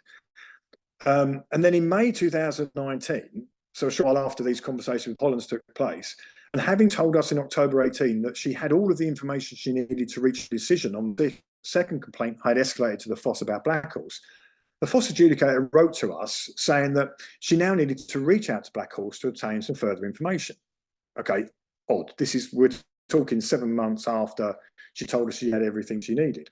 So, and then in August 2019, the FOS adjudicator denied the second complaint I'd escalated to the FOS about Black Horse. However, she writes that she denied the complaint on the basis that Black Horse had told her that it was they, Black Horse, it was they, Black Horse, that had applied the APR to this car finance agreement and not the dealer. And so therefore, this finance agreement had not been subject to any incentivized arrangements.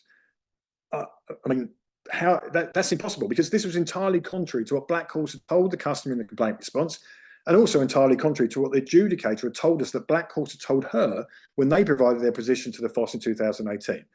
So the FOS adjudicator had not actually needed further information from Black Horse, as per a statement to us in May 2019.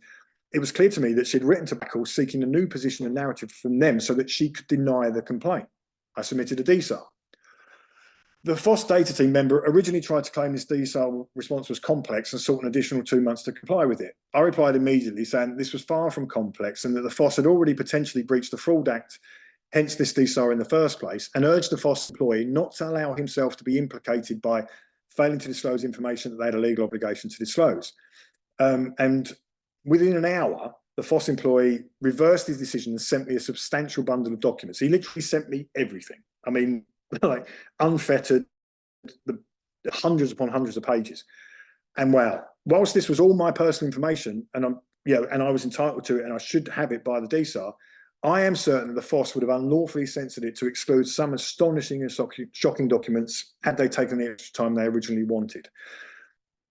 The documents disclosed in the DSAR response confirmed that Black Horse did indeed reaffirm their same positions to the FOS that they had made in the complaint response of April 18 to the customer. However, the first of the real smoking guns was this. This is an entry from the FOS case log for that second complaint. As you can see, on the 28th of February, 5 days before the FCA final notice, the adjudicator upheld our complaint. She upheld our complaint. I mean, I've blacked out her name because what else this bundle of documents proves is that I can't hold her responsible, because it's quite clear that she was forced and intimidated into reversing her position by various senior managers in FOS. But just bear that in mind. Days before that FCA final notice, she upheld all the evidence, upheld our complaint. So on the 5th of April 2019, there's an email from Mark Hollins, the senior ombudsman, who had refused to reopen the first complaint. And he writes to Lee Betts and various others at the FOS. And yes, in his email, he refers to me questioning his integrity. Yeah, I did. I've got no qualms about admitting that. I absolutely did, and I stand by it. He refers, now in this, you can see at the bottom there, he refers to the fact that I've revealed to him about this second complaint that's within the FOS. And as you can see, he writes to Bet saying that one thing he mentioned was that he raised a similar complaint about car finance with Black Horse, gives the complaint reference and the customer name again, Black Horse. This case will be caught by the red flag, and any correspondence will be highlighted to the stakeholder team before being issued. Now, what I understand the red flag to be is, it was a flag that was agreed to be put on all car finance complaints that were submitted to the FOS specific to incentivized commission agreements. And this basically diverted every complaint to this stakeholder team. And as Lindsay Rogerson of Reuters got confirmed from the FOS, that between March 2019 and January 24, when the FOS finally upheld a complaint, the FOS had denied 17,000 complaints specific to incentivized commission arrangements between car dealers and the lenders. So it's quite clear this red flag was there to catch these complaints and in order to basically ensure that the desired narrative of the FCA was delivered and these complaints were denied. And I can prove that with more evidence to follow. So on the 5th of April, Lee Betts replies to Holland's email. And as you can see, he says that it might help if you let the case handler of that other case know about the history and context of our dealing with Mr. C, as in me. Now, that is absolutely prohibited under the FOS rules. Every case is supposed to be reviewed upon its merits and its evidence alone, regardless, and free from any kind of interference. And Lindsay Rogerson also had a statement to that effect some time ago from the FOS confirming that that was the case. So this conduct was utterly prohibited. So 3 minutes later, Hollands replies to Betts and he says, I have spoken with the case handler on the other case, and I'll share anything I think you'll need to know on that as it progresses. Any views, etc., will be shared before they're sent. So he confirmed he's already spoken to the case handler and sought to interfere with that second complaint that was in train. So, and then on the 10th of April, Lee Betts writes to various employees, including Annette Lovell, and he too states that in his conversation with Mark Hollands about the customer's case, Mark flagged this with the relevant casework team, and I have spoken to the investigator overseeing the cases to provide the context to ensure we keep things joined up. Now, this wasn't, again, he is confirming that they spoke with the adjudicator to interfere with that decision and make sure that it was, that their decision was joined up with their prior decision and the desired outcome of the FCA and the FOS that had been agreed. And again, we've already seen that the adjudicator reviewed the case on its merits and its evidence and actually upheld our complaint, right? So he admits that he's contacted this investigator and spoke to her. Now, as mentioned, I don't hold that adjudicator responsible, right? She was subject to pressure from senior managers that resulted in her reviewing her decision taken on 28th February to uphold that complaint, right? These senior managers weren't just they reported directly to Caroline Wayman, who was CEO at the time. And it's fair to say that any junior employee will find it hard, if not impossible, to resist such pressure and or intimidation. She was told to reverse her decision and keep things joined up. And she was forced to engineer a narrative so as to be able to do that. So they told us they needed to get further information from Black Horse in May 2019. But in actual fact, all she did was ask Black Horse to produce a new position contrary to that which they told the customer and later the FOS, so as to be able to deny the complaint.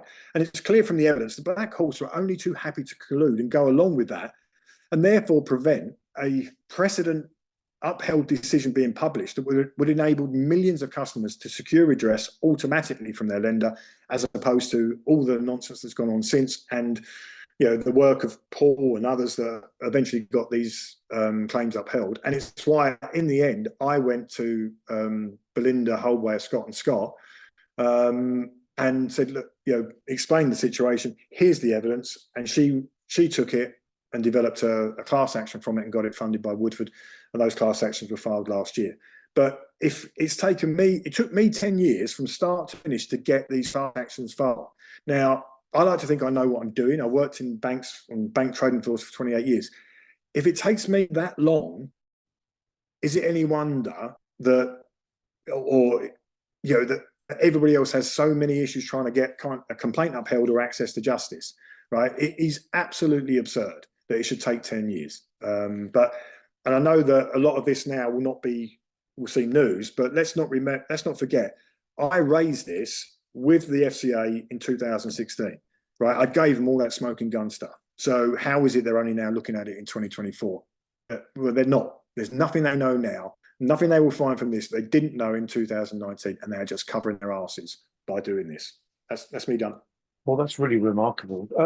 Folks, can you please join me in thanking Paul for that? My goodness me.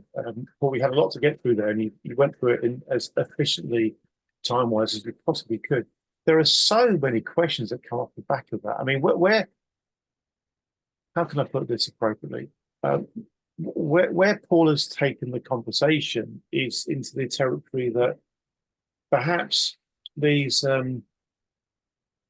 inefficiencies in the system or quirks in the system or things that don't seem to work well are not just design flaws. It's almost as if there's intent to deny consumers justice. I mean, Paul, how convinced are you, just as quickly as you can, Paul, how convinced are you that there's bad faith stuff going on in this space? A very direct and a very, very serious question.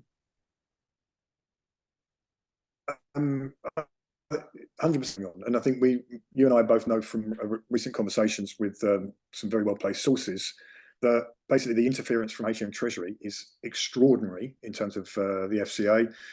And as you know, George Patelis, the Connaught whistleblower, lawyers on his behalf filed a claim in the High Court for misfeasance in public office and causing personal injury and detriment to a whistleblower. And honestly, George's evidence is astonishing. And the number of people involved, it goes right up to the CEO's office, and also senior counsel at the FCA. It's they take a binary decision, right? That's the decision, and then they will just stick to it. And regardless of evidence, regardless of whether it's right or wrong, and all too often, unfortunately, as we've seen, these decisions almost invariably end up with detriment to consumers and certainly deprivation of redress. And obviously, what you're doing in the process, the FCA and the FOS, is exhausting the free processes that people have access to, leaving them no choice but civil litigation. And we actually looked at a law firm, and we approached 3 law firms to litigate the car finance thing, in the court. And even though it was only the first claim was only a $4,500 complaint, a claim, they said, well, they'll QC it up, so we'll have to do likewise. Chances are that your cost will be 20 grand, their cost will be 30 to 40 grand for a $4,500 claim. So there was literally, so by exhausting these free processes and by way of bad faith or worse, it's just you're leaving people no choice but litigation that nobody can afford, unless you get a funder involved for class action purposes, or a good CMC that's going to take it on. I can state as a matter of fact that there are at least a few people on this conversation tonight who are absolutely of the opinion that there is something going grotesquely wrong in this space, beyond what I would describe as innocent incompetence. Somebody just put in the chat a reference to the post office. There definitely are rather post office-esque aspects of all this stuff. And you might have seen an earlier comment I made in the chat when Paul made reference to the idea that he was told that it would not be possible for the dealer to change the APR. That did sound rather Horizon IT system. It's impossible for anybody to change it. Maybe we're joining these dots. We'll go to Mark Bannister, then to Nigel Keynes. We'll let the conversation carry on, folks. We're covering some really important ground. And Paul, I'm going to give some serious thought to whether we ought to send a recording of this to the new chair of the Treasury Committee with the intention that the Treasury Committee gets a chance to ask some questions around the matters that have been raised. And of course, if anybody that's been referred to in this conversation today would like to have a, for want of a better phrase, right to reply, I'd be very happy to do that. If anybody thinks they've been mischaracterized, feel free to contact me and I will organise what it would amount to a right to reply. I'd be very happy to do that. We'll go to Mark Bannister, I think, if he's still there, then Nigel Keynes. Mark, thank you. Paul, extraordinary. Thank you very much for your exposition of that on behalf of everybody. It's shocking. I think the most shocking aspect, though, is the final element of this, which is, will come as no surprise to anybody here, the collusion between the management of the FOS and seemingly other entities. And I'm sure the other entities are well speculated on as being the FCA and HM Treasury et al. And to that, I might add the malign influence of the banks. My observation is this. I used to work in the financial services industry like you did for a major bank. I want that industry to be good. But if this is what it takes to make a profit and to be our #1 sector that our economy relies upon, then trust me, we're better off without it. And it should not want this. So if the powers that be are watching this, as no doubt they are, then I have a message to you. Clean up your act, because you cannot go on like this. It is a road to the bottom, and you will extinguish yourselves even more than we would have you extinguish for this sort of behavior. So don't do this, because it just cannot work. It cannot be. And that's really all I want to contribute. Mark, thank you. We'll go to Nigel, then we'll go to Lisa, and then we'll do some other comments. That's really interesting. Johnny Timpson says, yes, send a recording to the new chair of the TSC. Thanks, Johnny. There's no reason not to. They can look at it if they want. We can't make them, but they might want to. If they have a serious intent to sorting out messes like this, perhaps they'd like to. Thanks, Johnny. Mr. Nigel Keynes. Thank you, Andy. Yes, I'd just like to make a couple of general points. I've been through the FOS process myself, so I've got some personal knowledge of how the process works. The first thing I want to say is as the FOS says themselves, the FOS was set up at the same time as the FCA to hear very simple cases to resolve disputes between consumers and financial firms. And it wasn't set up to resolve in any way complicated or complex cases. And because of that, it was deemed that adjudicators would be the first port of call to deal with these matters of complaint. And adjudicators didn't need to be qualified in any particular way, because they just had to make the decision on what was fair and reasonable in the circumstances. The problem is that times have moved on an awful long way.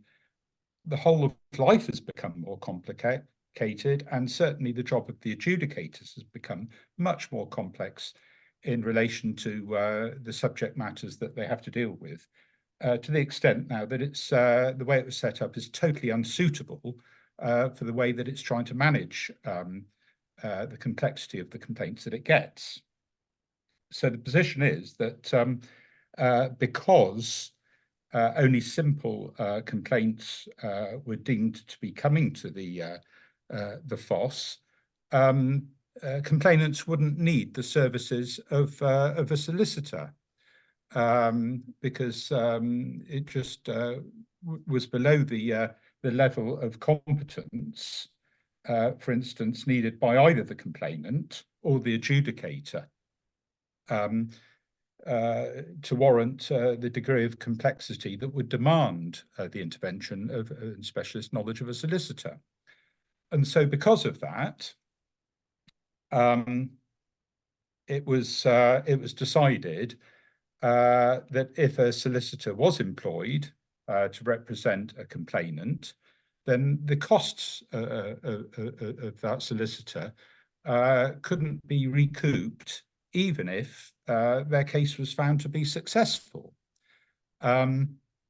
So I would say that any cases where a complainant needs to have a solicitor to represent them are unsuitable to go to the FOS in the first place, and they should not even accept cases of complexity of that nature because of the gross imbalance of power between the representation that's going to be coming from, for instance, the bank that the complainant will never have knowledge of, and still has to pay for the solicitor because of the level of complexity. It's beyond their ability to complain themselves or to properly understand the case.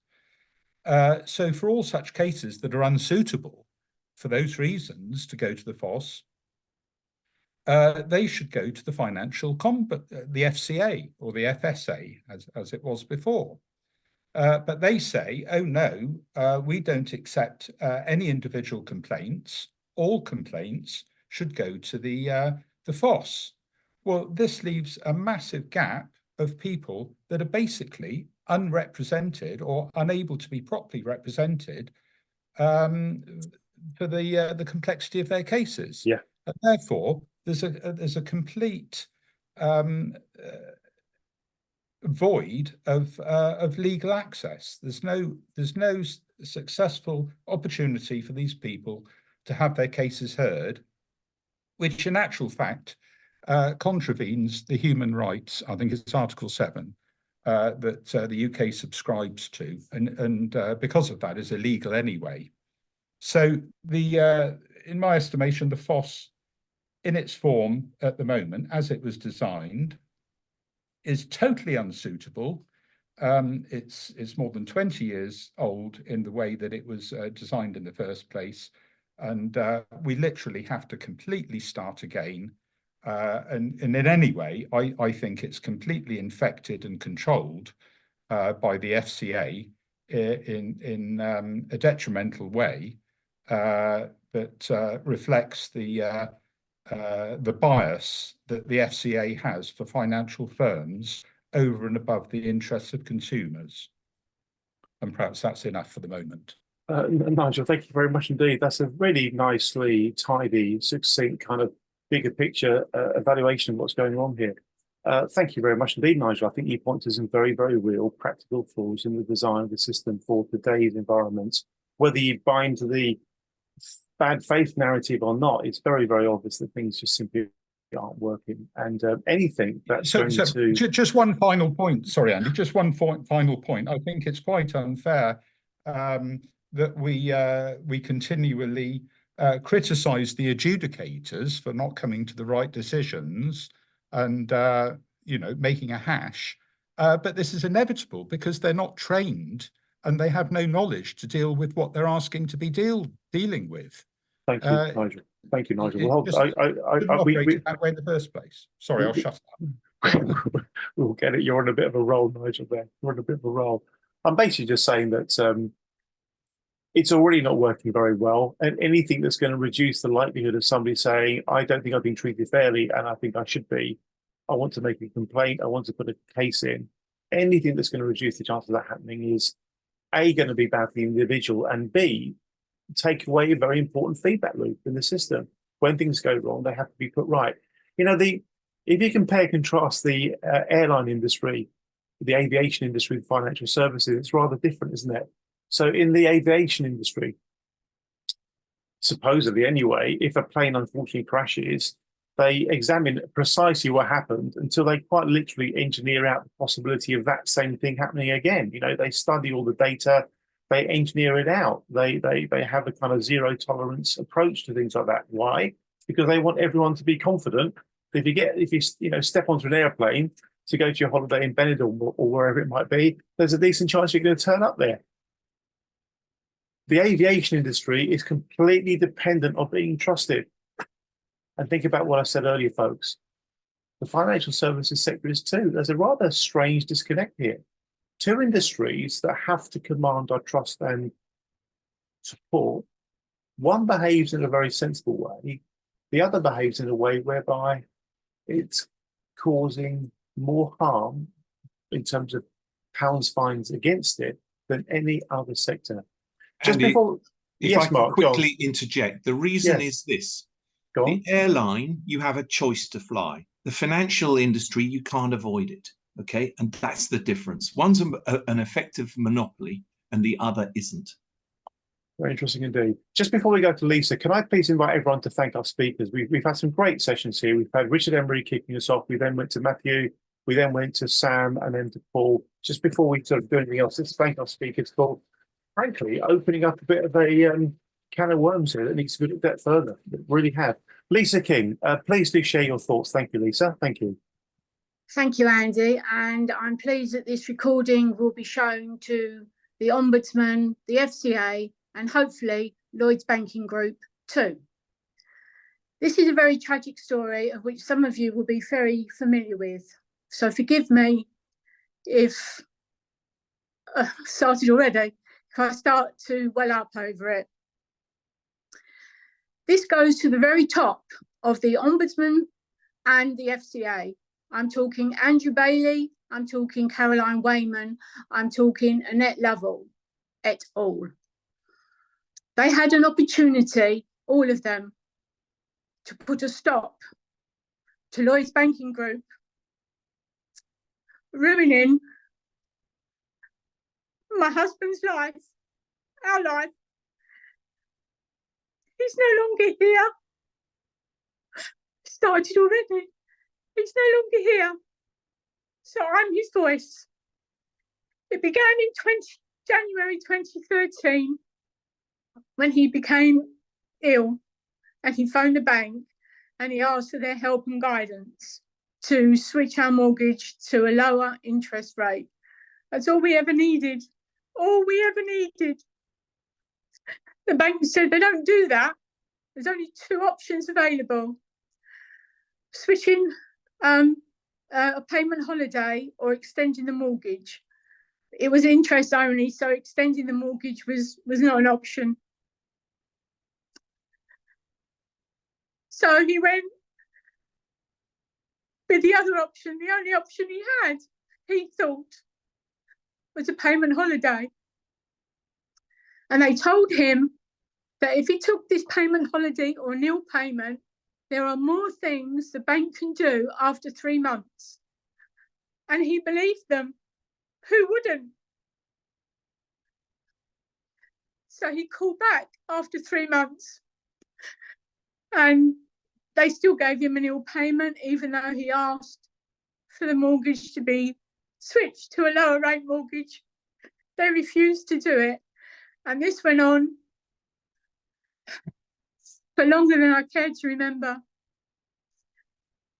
And so we raised a complaint with the Financial Ombudsman Service because the bank said that they had done nothing wrong and it was his fault that we were in arrears. What came out from this was awful.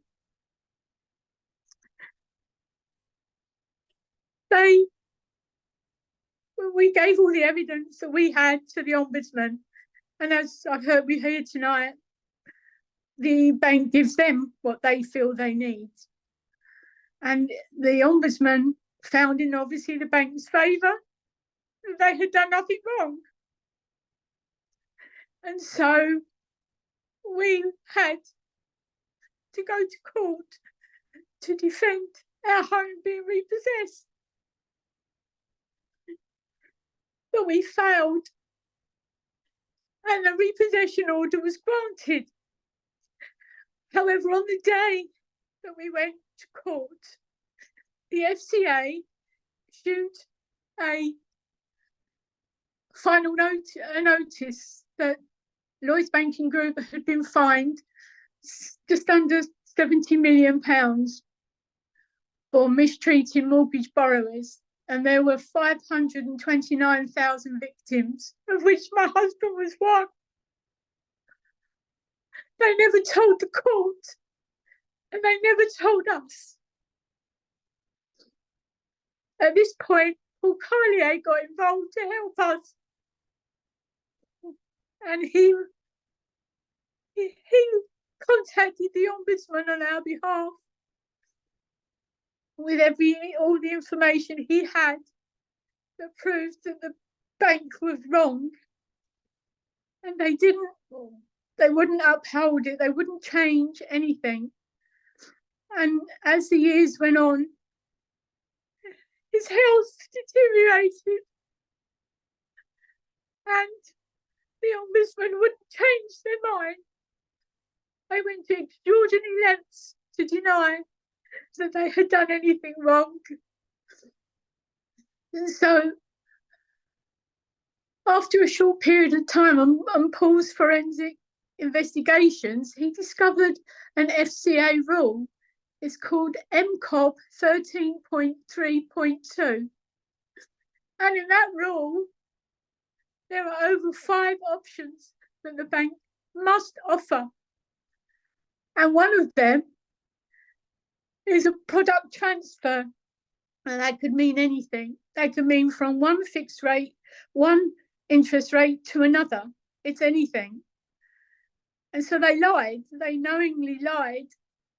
They misrepresented what they were telling him.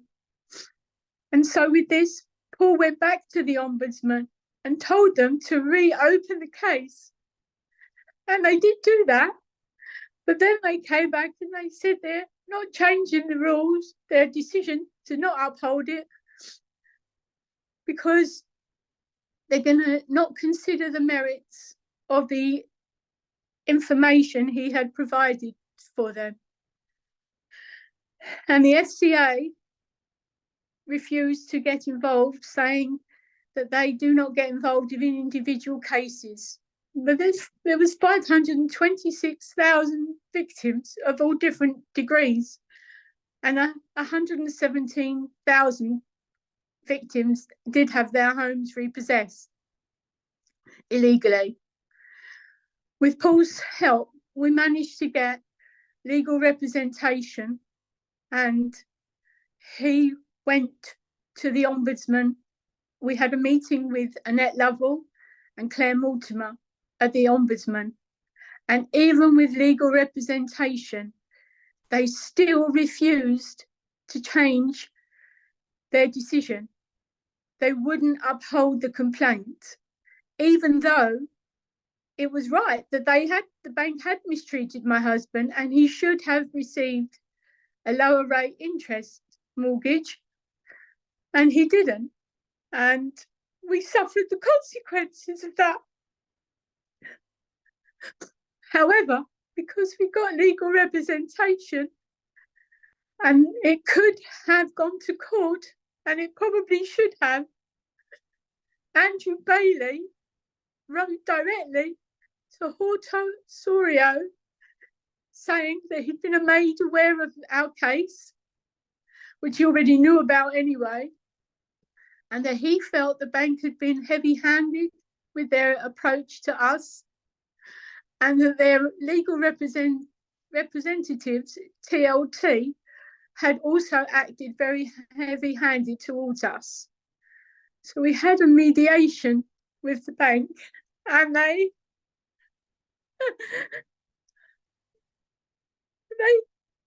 by now, they had put on legal fees of over £100,000 onto us, and the arrears was £45,000.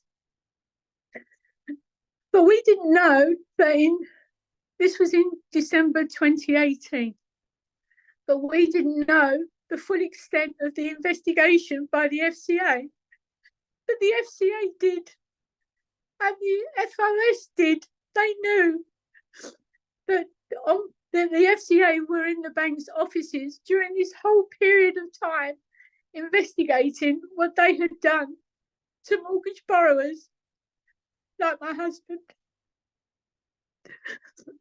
So, but we didn't know, and because we had a repossession order hanging over us, we took what they offered us, which was for us to pay them £20,000, and they would then write off the TLT fees of £100,000 and the £45,000 of arrears, and that £20,000 that we had to pay them, which they increased our mortgage by, was to pay towards our legal representative. And as I said, my husband has now passed away. Next Wednesday, I have a repossession hearing again. And even despite knowing that they fraudulently misrepresented themselves towards us, they're still ignoring it, and they're still pursuing me for our home. Now, these people, Andrew Bailey, Caroline Wayman, the names keep coming up time and time again. Lee Betts, Matt Bruce, time and time again, those names come up. But nothing happens. They go on to further careers in different industries. Sometimes they get promoted within. Sometimes they get to be the governor of the Bank of England. And then there's the sufferers. There's the victims. And we're just left to rot. And we're left destitute. But they all know what they did to him. And they didn't care. They just didn't care. It was protecting their brand. And that's all they cared about. And they are vile people. TLT should be ashamed of themselves for the vile letters that they've been sending me since my husband passed away. And the bank, they're just vile people. How they look at themselves in the mirror, I do not know. I do not know. But I won't be the only one with horrendous stories like this. There's thousands of us, thousands, but no one cares. No one wants to listen, and nobody wants to tell our stories. No one does. They never do. My MP is not interested. He wrote one letter and believed what they said to him. And that was it, not interested. Just like the post office, when the sub-postmasters, apart from Lord Arbuthnot, they tried to ask questions, they were swatted away, and they went, oh, okay then, there's nothing to see here. But there is lots to see here. You lift the rock and you will see all of this. All of this. And just to make matters worse, if they can get any worse, my husband is a victim of black holes too. And he wrote to them in 2019, and they confirmed that he was sold. The commission was put on him, but they denied that they'd done anything wrong. Again, they denied, but they knew. And it's just never stopping. It's every day, every minute of every day. The postman comes, and I can't bear any more of the letters, the cruel letters that they sent when they know what they did to him. Lisa, are the boys with you tonight? One of them is, the other one's on holiday. Yeah. Yeah, no, he's here. He can hear it. He can hear it. I've got to know you well enough, Lisa, and I've got to know your situation well enough to know. I'm sorry, everyone. No. What I'm saying is, I've got to know you and your situation well enough to know it's actually, although it may not seem it, folks, it's actually good for Lisa to be able to say what she says. Okay, it's off the scale sad.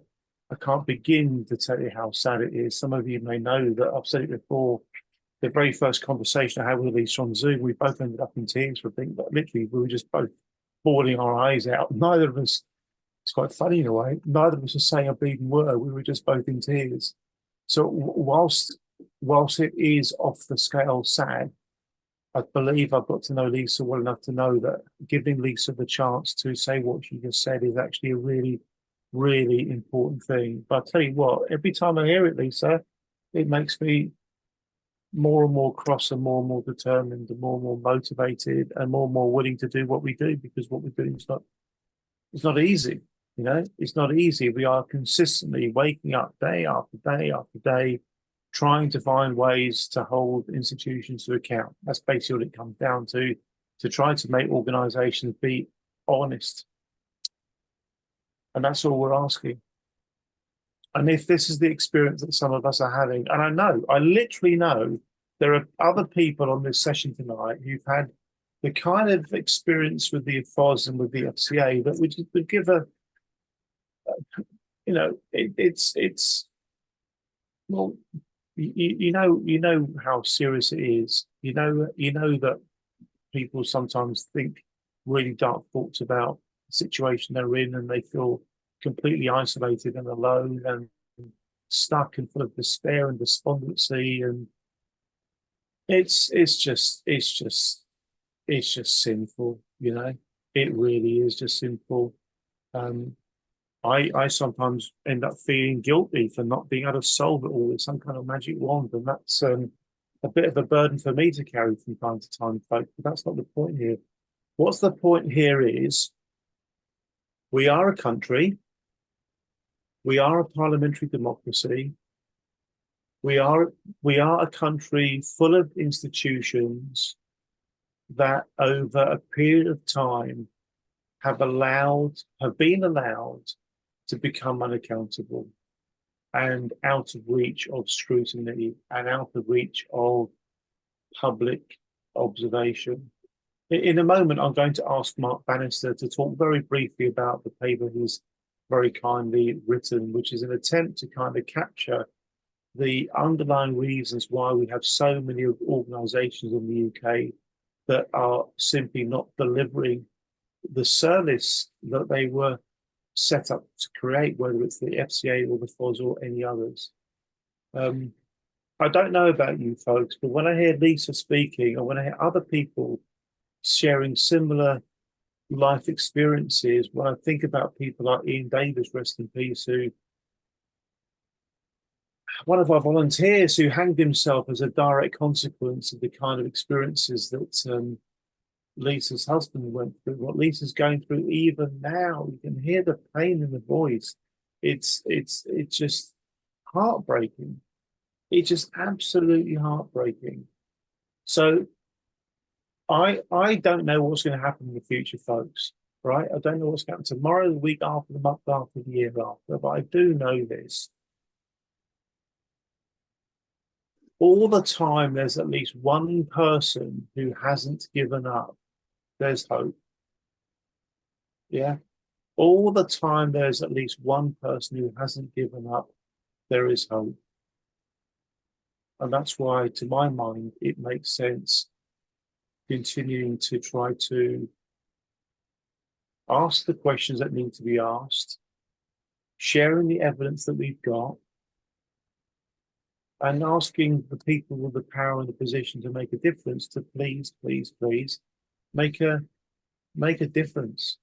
Make a difference. You can, because we do live in a parliamentary democracy. That's how things are supposed to work. Lisa, thank you so much for sharing your experience. You've done it before, and it never stops being so damn poignant and so damn potent and so purposeful, and for me personally, so, I don't know what the right word is, motivational, I suppose. It just makes me feel angry to the point of being completely and utterly determined and committed to do what I can as long as I'm around. Can we please show our appreciation to Lisa for so bravely and so courageously sharing our situation? Lisa, thank you very much indeed. I'll go to Mark Bannister in a minute. Mark, you've got a great brain on you. You're very good at articulating complex things in the way that you do. Before we go to Mark, we'll go to Martin White. I can see your hands up, Martin. Martin, please share what you want to. Oh, hello. As we go through this, one keeps getting ideas of what to do. We know that the story about the post office was already out there, fully in the public domain, but only when there was a television program about it did it make any difference. It just strikes me, I've only just had this thought, but if this were discussed on This Time Is Politics by Rory Stewart and his mate, it could have more difference than more impact than anything else. Just a little thought. I would approach them with this video. It's funny you say that, Martin. I'm going off on a bit of a tangent here just before we go to Mark Bannister. Some of you know that we have a march in Ireland on the 18th of September. We're protesting in Dublin, just as we did in London back in April. It's called the March for Justice, and it's all about the difficulty people are having accessing justice. It's quite literally a march all about the stuff we've been talking about tonight. It's not about the FOS and the FCA. They're not relevant in Ireland, but it's about the same kind of thing that's happening in Dublin. Sorry, it's the same kind of thing that's happening in Ireland. And we've literally got a march. We're literally going to be marching from, if you know Dublin, we start at the Four Courts, we then go to Dublin Castle, we then go to the Bank of Ireland at College Green, and then we go to Parliament. And if all goes to plan, we're going to have some politicians with us at the end of the march. One of the people joining us on the march is a gentleman by the name of Terry McMahon, McMahon. And Terry is a pretty famous Irish film producer and director. And I think you're right, Martin. It's only when we get this into the public consciousness, when the public at large realise what's going on and realise that what's happening is intolerable, that we will have the critical mass to get to that tipping point when it goes from being an awkward problem for politicians to solve to being a really awkward problem they can't afford not to solve quickly. But I think that is possible to happen. It is possible for that kind of thing to happen. We'll go to Mark Bannister. And I'll tell you what, if Paul Weir is still with us, I'll go back to Paul to get his thoughts on the point that came up in the conversation earlier about if they procrastinate long enough, people will die. Mark Bannister, as succinctly as you can, please just share with everybody the kind of conclusions that you've come to that I'm fully bought into about this lack of accountability in the system and what needs to happen to change it. Thank you, Mark. Thank you. Lisa, before I do, Andy, Lisa, listen, I think everybody on this call is ashamed on your behalf that you have been subjected to this sort of disgraceful behavior. It's unbecoming. I repeat this again. It is unbecoming of the financial services industry and those that regulate and govern it if they allow this sort of behavior to persist and in fact to take place at all. And I apologize on their behalf to you. It is disgraceful. It serves them badly. And what we need to do is assist them to come to understand that that is the case, because when we do, they will be the better for it. Now, Andy asked me very briefly I made some foolish comments on a meeting such as this, and Andy taught me a lesson by saying, well, if you think that, Mark, perhaps you'd like to write it and submit it to me. And so I'm a little more cautious about offering my thoughts so widely. But anyway, I wrote this piece, and it really speaks to the fact that, as we've discussed, all the institutions that have been referred to on this call are unaccountable. We cannot hold them successfully to the account for their actions, their deeds, their thoughts, and their behaviors. And all the people that operate them are suddenly faceless and disappear, and we need to resolve that. Perhaps in due course, rather than speak to it, Andy will publish it, etc. I think he has plans in that regard. But and I also would emphasize, as I have done repeatedly to Andy, this is something that everybody can contribute to and build, because it shouldn't be just my thoughts. It should be a lightning rod for everybody to put their pennyworth into. But the one bit that I really do want to quickly speak to is the fact that it is key to understand, right, that government and banks have a relationship that is indivisible, and it has to be that way. Government is 35 or 36% of our total GDP. They're over a third of the economy. They are the biggest single user of banking services. Okay? And more than that, the key issue you need to understand is it is not the army or the police force that allow a government to function. It's the banks and the transmission of money.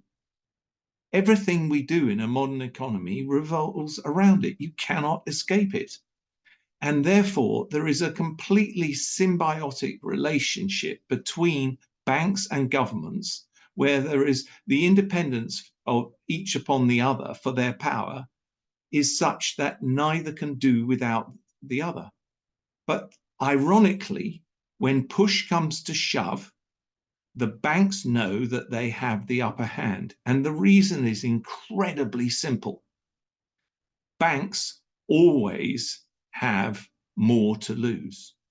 And by that, I mean that if a bank goes bankrupt, it becomes in the interests of the government to reflate the bank or to put it back in business.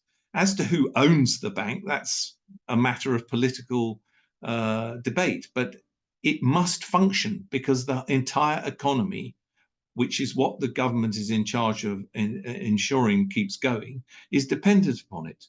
So the takeaway that I would leave you with in a very precedented manner is to understand that we cannot attack these institutions head on, because the government can never allow that to happen. And if you want the proof of that, we've all spoken about it all evening. And indeed, we've spoken about it on many prior evenings. And we'll be speaking about it in many evenings to come. The only solution is to wisely and credibly and sensibly reform it.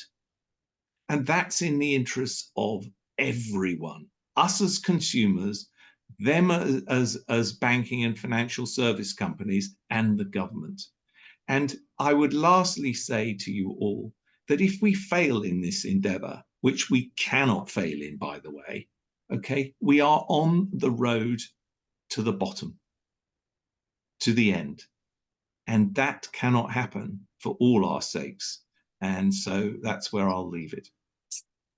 Thank you very much indeed. Thank you very, very much indeed. Folks, we started off our conversation talking about the reforms that are underway, and you know the influence in the event title are the FOS FCA weakening access to justice. If so, why, and what can we do about it? You know that the title of the event carries an inference that we think that actually they are. And I personally still believe that is the case. I think that these reforms are going to be counterproductive from a natural justice and a social justice and a consumer protection point of view.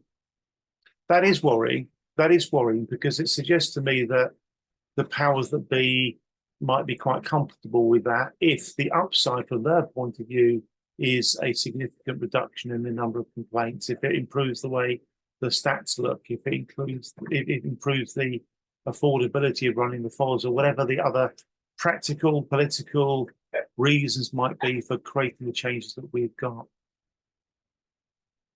In some ways, the most important part of that event title is what can we do about it?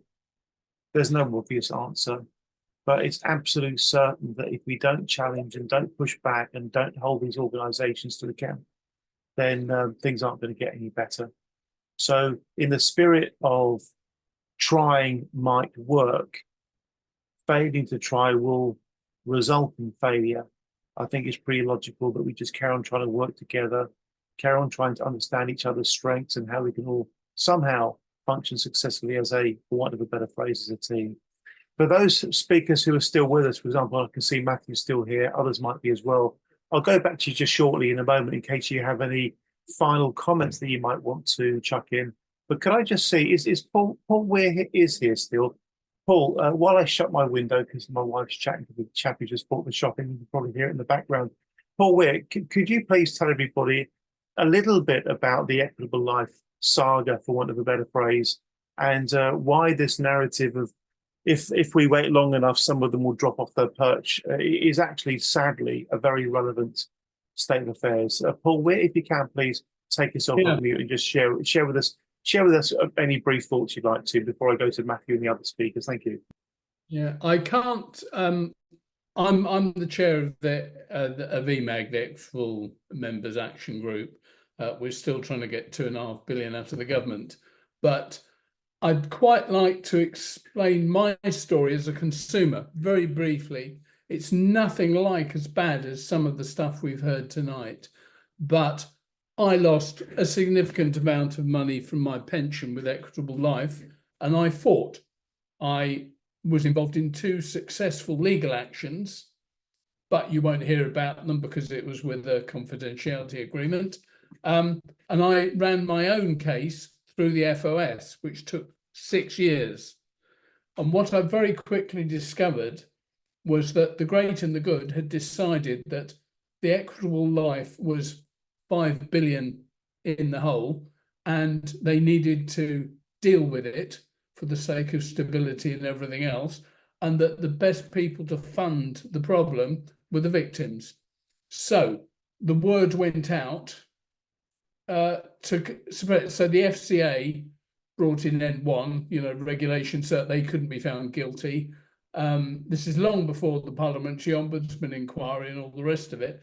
The FOS were told basically try and package up these cases and make them go away. And so it went through a series of processes. I file my complaint. They go to Equitable and say, he says he's lost 7,000 quid or whatever it was. Then they come back with a counter offer without prejudice, 400 quid. And I said, no, stuff that. I've lost 7,000 quid of cash, not of opportunity, not of growth, 7,000 quid of my cash that I'd just put in. It had disappeared. So then when I rejected that offer, I was escalated to the difficult customers department. So there's a guy who's been allocated to deal with the few dozen who haven't just taken the 400 quid and gone away. And I he was very cunning, and I sensed over time that, yes, he was trying to trick me and he was working as the protector of the company. And eventually he found against me. I appealed. I won on an appeal. Finally, after 6 years, I got all my money plus interest. But it was a long time. And yeah, I'm tenacious. But I didn't have legal representation. A lot of people would have given up a lot earlier. And what I do know from the 2 legal cases I was involved in is when you've got lawyers and you're spending literally millions of pounds in fees, you can win. But that access to justice is denied most people. And his other point about death, yes, we're a group of pensioners, we're all getting older. Fairly obviously, of the 1.5 million people affected, we're no longer all alive. And as time goes on, this is a scandal that started or came to light 24 years ago. Many of those who were pensioners even at that point would now be in their 90s. They're probably not with us. And that sort of attrition is what the Treasury is hoping for. Maybe we'll just disappear if they wait long enough. And Paul, make sure I've got this right. Is it basically the case that the government and Equitable, etc., have basically admitted that what's happened is completely wrong, but they've not come up with the money to settle the bill, for want of a better phrase? Is that basically where it's ended up so far? It is, and that's our current pitch, which is you've admitted liability, but you've said the public purse is stretched. This goes through the last government and probably the current government. We haven't got any money. They treat it as an item of public expenditure rather than a debt. And we're saying this is an unsettled debt. And that goes along with Grenfell, it goes along with blood contamination, it goes along with post office sub-postmasters, and many other very deserving, perhaps more deserving cases. And we're in the queue.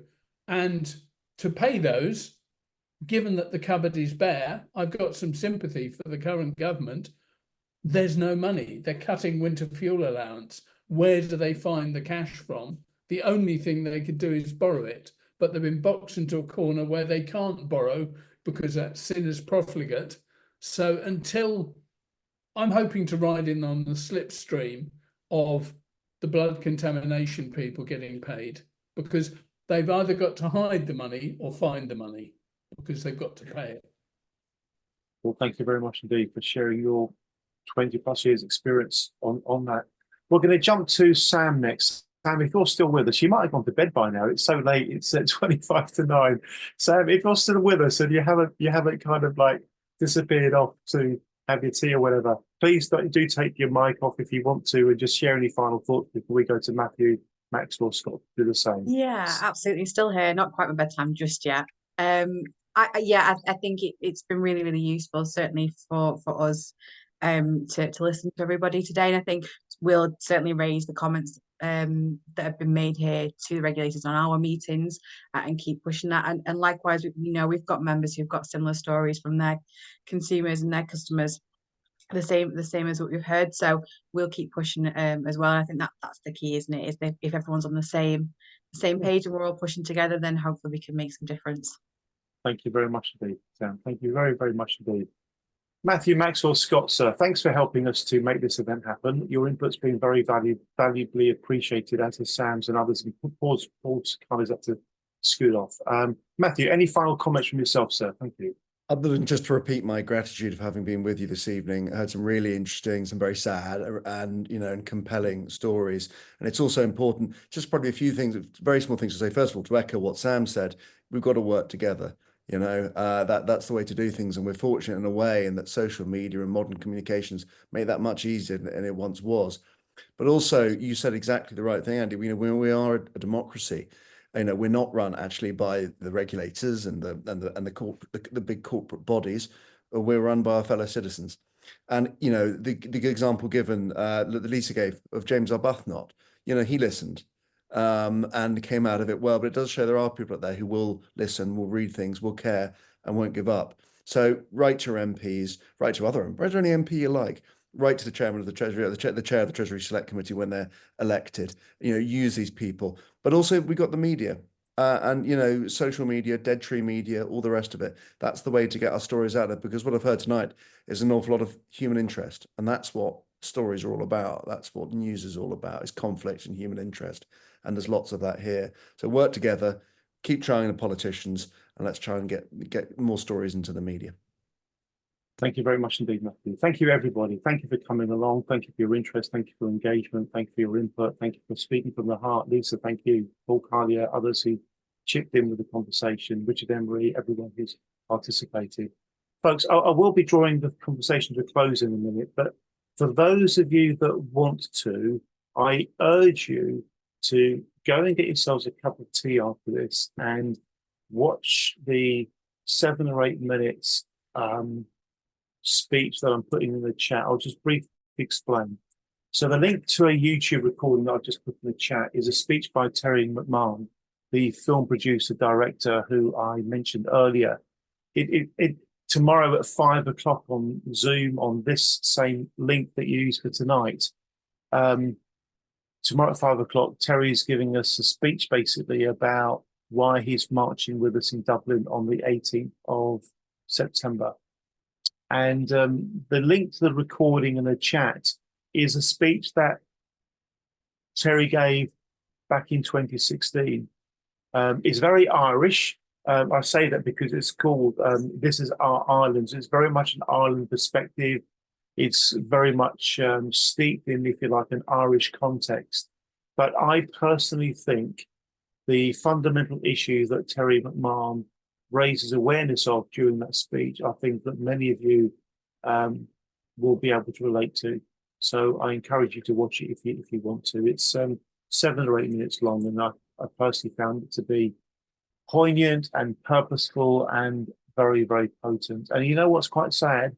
The things that Terry speaks about back in 2016 really haven't changed at all. Really haven't changed at all.